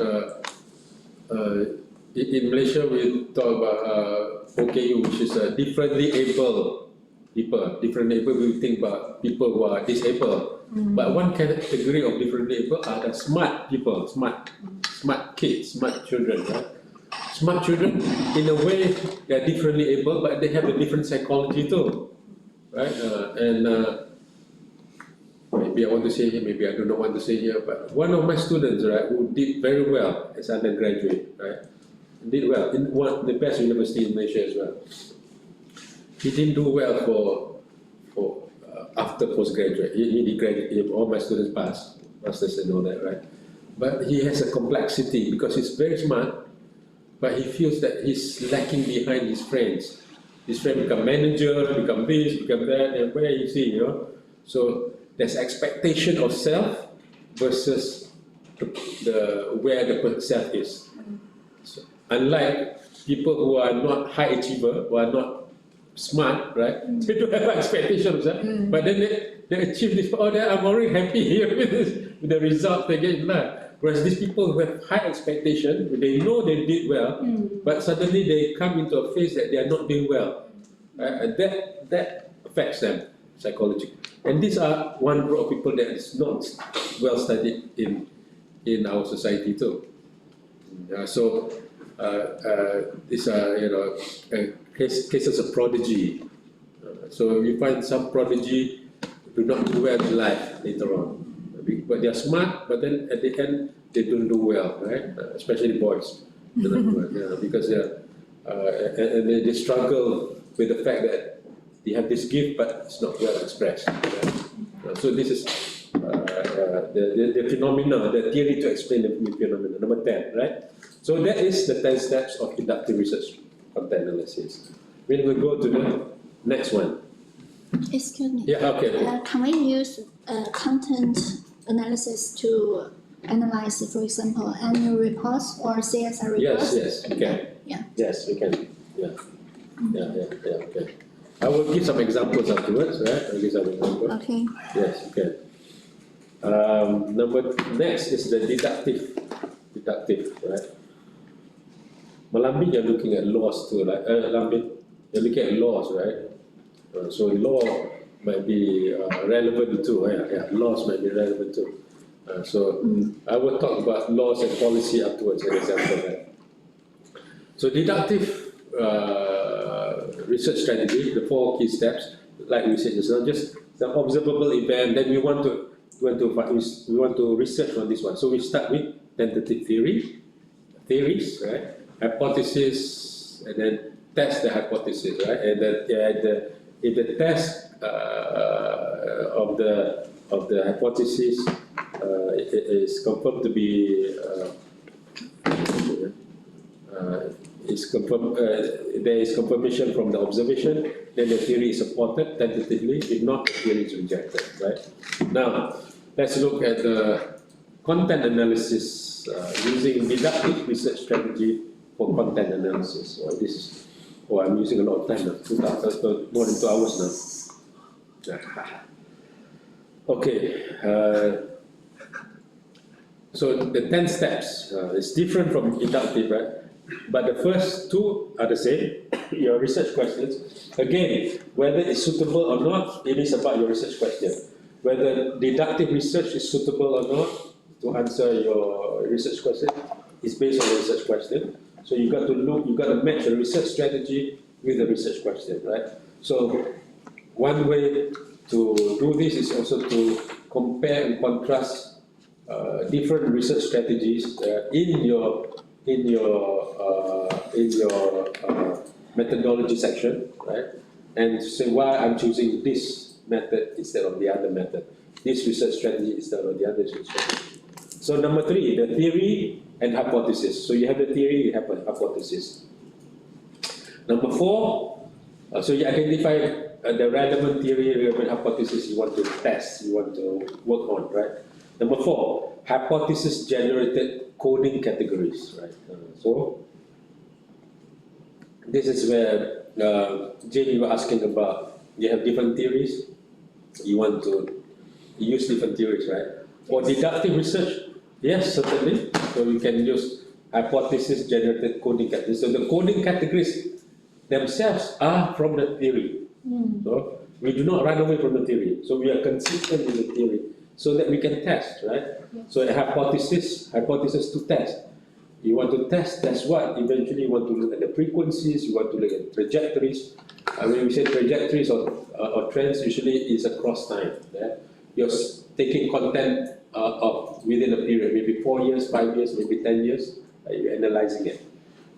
You're looking at connection between these coding categories and between the coding categories, right? So that's number 4. So you have the coding categories established. Number 5, designing the sample, sampling and logical. This is similar with inductive research, right? So you want to identify the corpus, the body of content, the body of data that you want to choose to analyze, the sampling, right? The sampling, again, needs to be consistent with your research.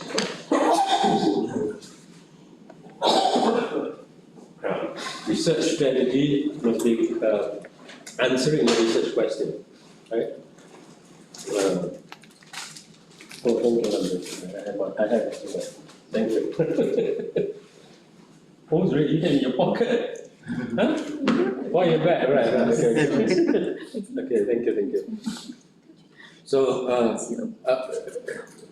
now, sometimes, this is where it becomes interesting. Deductive research, you want to find the sample that will be able to match your theory, right? That might have the things that you want to study in your theory, right? So designing the sample, that is actually an important part of your research, designing the sample.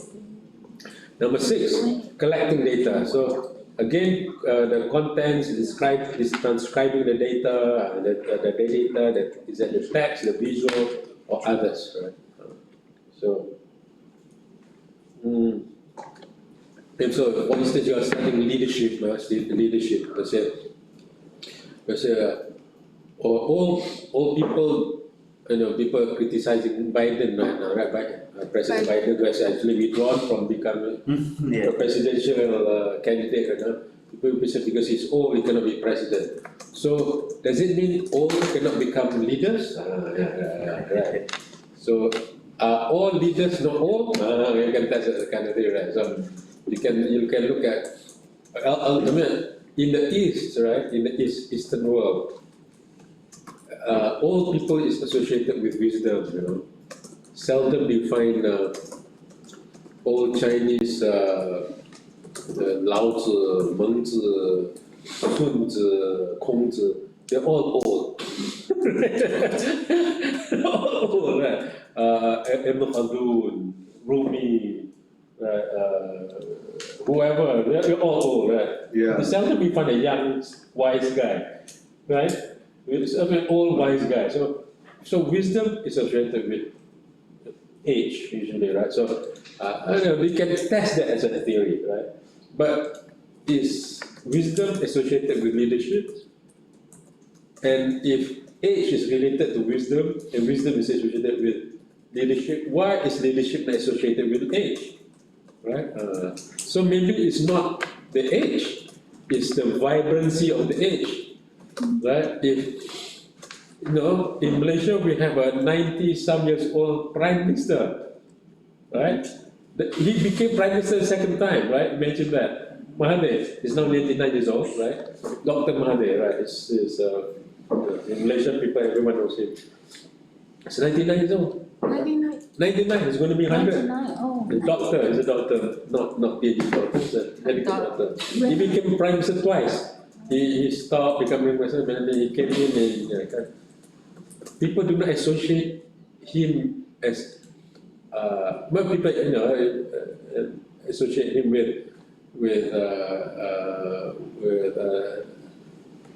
non-leadership. People still see him as a leader, right?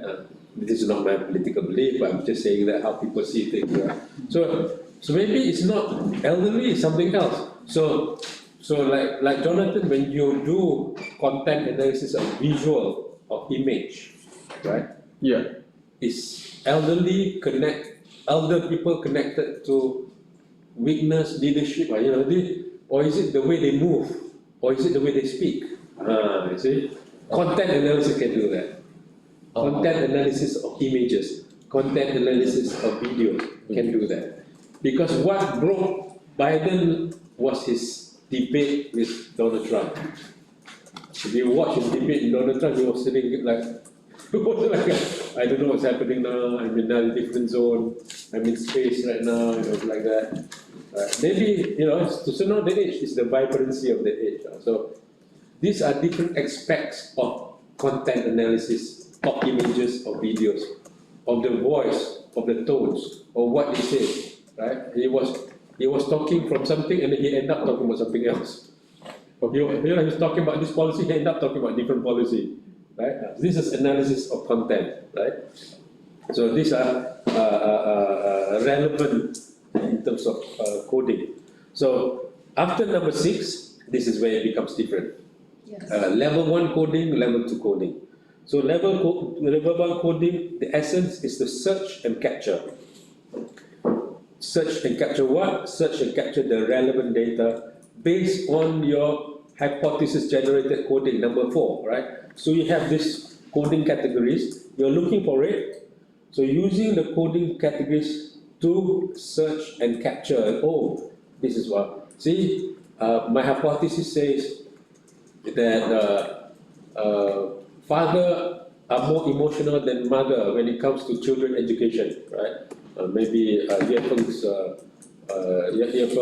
study looked at the double reduction policy, and the hypothesis says father is more angry than mothers, right? No, the hypothesis says that. So I will capture whatever the father say, whatever the mother say, compare and things, right? So you can look at the emotion, the words that reflect emotion. Remember, you have the emotion, the paradigm of emotion, right? So you capture the word, and you capture that, right? So you're searching and capturing. So that's level 1. Right? Searching and capturing the codes, right? Level 1. Level 2. I see many discussion, not all, but many discussion do not talk about level 2 coding. Level 2 coding is about rescue the silent data. Sometimes the hypothesis talks about certain concepts, right? But what miss out certain other constructs, right? So, for example, if you want to say father's emotion, right? You look at the words, right? So the words, different words come out, right? But when you look at the content again, because you do the interview, you say, It's a word, but it's not a word. Right? It's a word, but it's not a word, right? But it's the father is expressing disapproval, right? Right. So level 2 coding. Level 2 coding rescue in the silent data, the data that is not seen in level 1 coding. Right? Level 1 coding is based on the categories. Right? Level 2 coding is to actually look closer and see, hey, maybe this data is connected to this category too.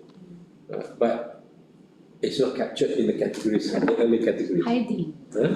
Hiding truth. Hiding, it's almost hiding, right? So this is where you go deeper a bit, right? First one, you just use people to look for people, right? The second one, you use just dog to look for people. The dog to go and sniff for, it's a rescue mission, right? To hear the sniff, to smell whether there's the bomb, there's baby, and then the Israeli bomb Gaza, right? A lot of babies being bombed too. Yes. Right? And they kill, and then you use the dogs to rescue, to smell, okay, right?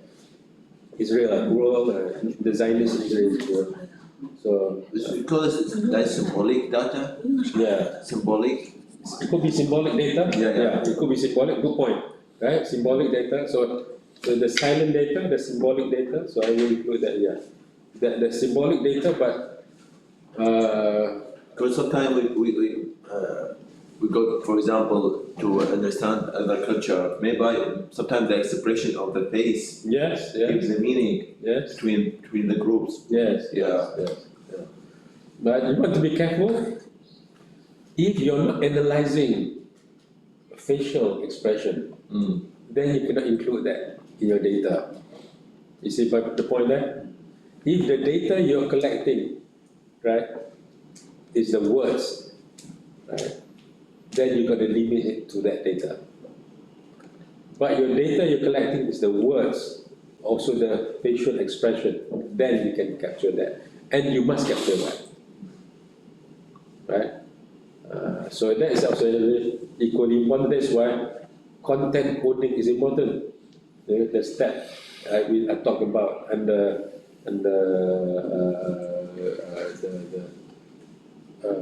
earlier on just now. Right? So you categorize what body of content you are looking at. Are this just words or also images, the facial expressions, right? So if it's not included in there, you should not put it in. You do not want to put in your analysis, suddenly there's observation in there, right? This thought, it will skew your analysis. Then the examiners or somebody, the reader will say, look, this is only, suddenly you introduce observation in your analysis. You did not say observation in your analysis earlier on. So if you're doing observation, you got to collect observation for all your sample, right? If you're only observation for this sample, that's not enough.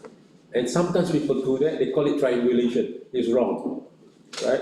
So if you do one observation, you must do all observation, right? That's important. Or you must have the observation aspect to your research. Right? So that's number 2, level 2 coding. So re-examine the content to identify other data that have not been included in the coding categories. Right? Number 9, explanation phase. Classify and integrate the findings from level 1 coding and level 2 coding. Interpret the findings and connect to the hypothesis and theory. So it's important to connect to the hypothesis and theory. Right? That's number 10, explanation phase. Explain the ways the findings and analysis contribute to knowledge advancement, and to confirm it, to extend it, to challenge it, to debunk it, or to create something new, or transform a theory or conceptual framework of findings, right? So explanation phase, phase 1, also phase 2. Right? So phase 1 is basically to connect to the theory or hypothesis that you have at the beginning. Phase 2 is about connecting to other theories, either to confirm other theories, extend the theory, challenge the theories, debunk the theory, whatever, right?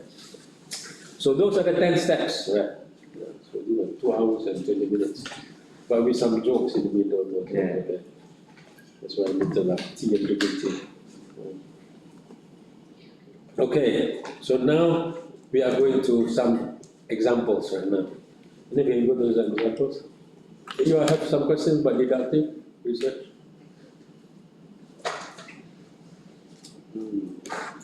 Okay. By the way, we also have this in YouTube, yeah. So, okay. Some examples. So now, can we analyze laws and policies? So I'm going to give you an example. This is National Education Blueprint in Malaysia, right? Blueprint, what's the name? Blueprint is plan. Yeah. 计划. Oh, 计划. I'm sure China have a lot of 计划. You know? Yes, 10年计划. 10年计划, yeah. Malaysia has a 10年计划, 5年计划, 10-year plan, 5-year plan, mid-year review plan. We are good at coming up with plans. I think we learned it from China too. 只是些 draft plan。 Yeah. Just the blueprint. Oh, just a plan. Yeah, we are good at coming up with plans. You said Implementation of you plan. said last year. Huh? You said last year. Yeah, I said that last time. After plan. Okay, but this one I just get from ChatGPT. So example, ChatGPT, right? It's interesting. So create coding categories, developing code scheme based on key themes. So this is an example, coding categories, quality of education, one, access to education. So for students from Indonesia or students from other countries, you can look at, and these are, coding categories, quality of education, access to education, equity in education, integration of technology in education, policy implementation strategies. These are all coding categories, right? So you use that one, apply the coding scheme systematically to the NEB document, the National Education document.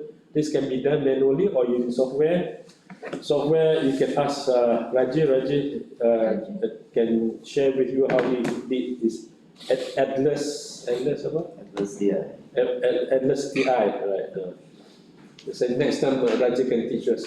Raji, are you there? You can listen. You can. We have a session by Raji how to use Atlas TI. Interpretation: analyze the coded data to identify key priorities and strategies within the NEP. Frequency and emphasis on each coding categories across different sections. So you can look at frequencies, you can look at relationships, you can look at the alignment of NEB goals with the broader educational reform objectives in Malaysia, right? So we're going to look at examples of the analysis. There you go. And then next slide. Here. So this is an example of content analysis. This is the analysis. You can see there, quality of education, right? 40% of NEB, 40% of the National Education Blueprint content that focuses on improving the quality of education with strategies including curriculum reform, enhancing teachers' training, professional development, 20%. So they look at words, they look at the words that correspond to this categories, right? This is category coding, right? So access to education, 30%. So you can look at that. So 30% of NEB addresses access to education with goals to increase enrollment rates, improve infrastructure for schools and rural and underserved areas, enhance educational opportunities. So when you group all this content together, you see percentages, which is good, right?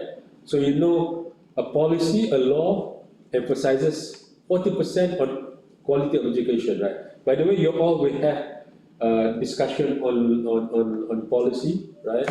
Because we are doing a policy research as well. So content analysis is very useful to do analysis of policy, right?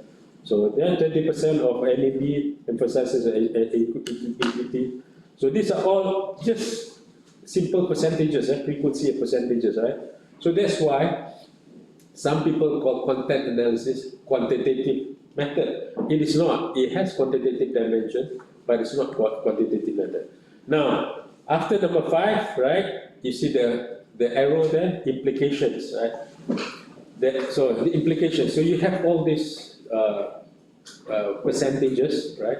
What's the implication? The implication is the analysis indicates a comprehensive approach within the NEP to enhance the quality of education, improve access of, and address equity issues in Malaysian education system. There's a notable emphasis in curriculum reform, teachers training, so we can see where the policy emphasizes more, where the policy emphasizes less, right? This is the implication of it, right? So, this is one example when you look at policy, when you look at law. Let's look at another example. This is when we look at social media example. So those who are studying social media or interested in social media, this is an example, social media post on climate change. Again, I was using ChatGPT. So you define research questions, how do social media users discuss climate change on Twitter? So you select the content, yeah, tweets. Twitter is, now it's known as X, no longer Twitter, now it's known as X. Because Elon Musk bought over, you know who Elon Musk is? You know Elon Musk, right? Of course you should know. Tesla. The richest. The car. 马斯克，伊隆马斯克。 Massacre, oh. The Not richest 马克 person. 思，not 马克思，马 No Marcus, 马斯克。Okay. Yeah. He bought over Twitter, now it's called X. Oh. Now it's called X. So data is from Twitter, it's from X, right? January 1st, 2023 to December 1st, 2003. So in your description, in your findings analysis, you talk about the sample size, 500 tweets, 500 postings, so to say, right? But tweets is not the same as posting. I guess it's the same, yeah. So, like Jonathan, when you do your content analysis, you would need to describe your sample size and all that. So, Maybe I'm not doing, the last time you said we cannot do the both content analysis and thematic analysis. yes, Yes. but we will talk about that later. But, Okay. but you see, content analysis, when you go higher, it becomes thematic analysis. Okay, okay. Yeah. This is where everyone. Okay, prepare your material so you collect and compile, put in the data set analysis. Number 4, create coding categories. Again, coding categories, yeah. Develop coding categories based on common themes related to climate change. Remember, this is supposed to be, if inductive, right? The common themes are already concepts, right? So that's why the deductive research strategy, the critical rationalist philosophers say, no, you can never have truly inductive because the concepts are already there. You're using the concepts that are already in existence, right? So mitigation efforts, climate change impacts, right? Policy and politics, public awareness activism. So these are coding categories. So you do coding. Number 5, coding. Manually or you assign appropriate codes to each tweet based on the coding scheme. Number 6, interpretation, analyze the coded data to identify patterns, themes, right? So that's why content analysis can also produce themes. So frequency of each code category, and you look at relationship between the categories, right? And you look at emerging trends and shift in the discourse. How was it discussed in the month of January, and then how the discourse, how the narrative, how the themes change from month of January to February to March to April, that kind of. So you're looking at trends analysis too, right? And then you can also analyze across different months of the year, right? So that's content analysis. Let's look at the results of it. Next slide. So after analyzing that, you see, after analyzing 500 tweets, the following findings: mitigation efforts 40%, climate impacts, number 3, 30% tweets talk about climate impacts, 4% talk about 20% talk about politics, policy and politics, 10% talk about policy awareness and activism. So the list is about public awareness and activism, you can say. A lot of discussion is about mitigation efforts, right? So you have the analysis. So the good thing about content analysis, you can look at the differences of emphasis in the content. The differences of emphasis appear in the frequencies and percentages of the frequencies, right? Yeah, but at the higher level of analysis, especially the masters and PhD, right, you want to do implications. The analysis indicates a strong emphasis on mitigation strategies. However, you want to have that public awareness, activism topics were relatively less discussed.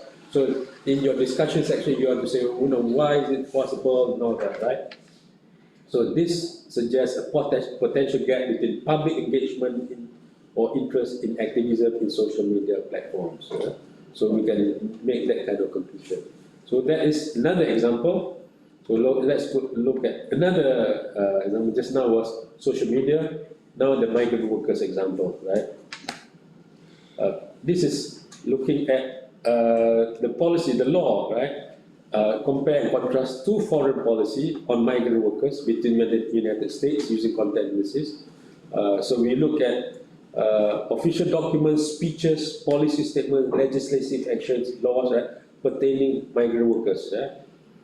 So here it is. Step number 1, collect the data. Right? Again, relevant documents could be government speeches, policy statements, legislative texts, reports, and all that from United States and Canada. The next one, next slide, please. Thank you, Adil. So, here is the coding and analysis. So you see the coding categories are labor rights, protection, immigration policies, social integration. So all these are the coding categories. So coding categories is actually an important part in the content analysis. Yeah? And the coding process, code each document according to these categories, count the frequencies of each code, and determine prominence of different themes within each country's foreign policy migrant workers. All right, so next, so we have this outcome, right? This is the results. So after coding, calculating frequencies, percentages of for each category to compare and contrast the foreign policy approaches of the US and Canada, hypothetical results and presentation results. This is an example, right? So you can see the United States is 30% on labor rights and protection. Canada, 35%. Immigration policy, 25% emphasized in US, Canada, 20%, right? Social integration services, 15%. In social integration policies, 25%. So Canada emphasizes more on social integration and services. US doesn't emphasize that much. Economic contribution, US emphasizes more, so they want migrant workers to have more economic contribution maybe not. We can look at the content to see that. 15% economic contribution in Canada. Human rights and legal protection, 10%. Canada 5%, which is surprising. I thought they had higher. higher, but yes, more. But then it depends on how they talk about human rights, too. Maybe they're condemning human rights, they're critical human rights. We do not know. So this is about frequency only. How they talk about it, we got to go deeper, right? Another slide. Okay. So compare and contrast. So you can, when you do compare and contrast, then you can talk about how one country compared to the other country, right? And so this is why when you're doing masters and PhD, I usually say when you're doing case study, I encourage you to do more than one. So 1, 2, 3 case study. You do compare and contrast. You have more to analyze and more to explain, right? When you do comparison, right? So this is, I think that's the last one. The last one, going back to Mount Kinabalu, we have 4 research strategies. We are just talking about the inductive and deductive. Maybe next time we'll talk about reproductive and abductive, right? On the grounded theory, maybe. Grounded theory. The next slide, we also we have the Islamic social science methodology, which I wrote another book together with other scholars too. And then the next one, let me see, where is that? Okay, so terima kasih.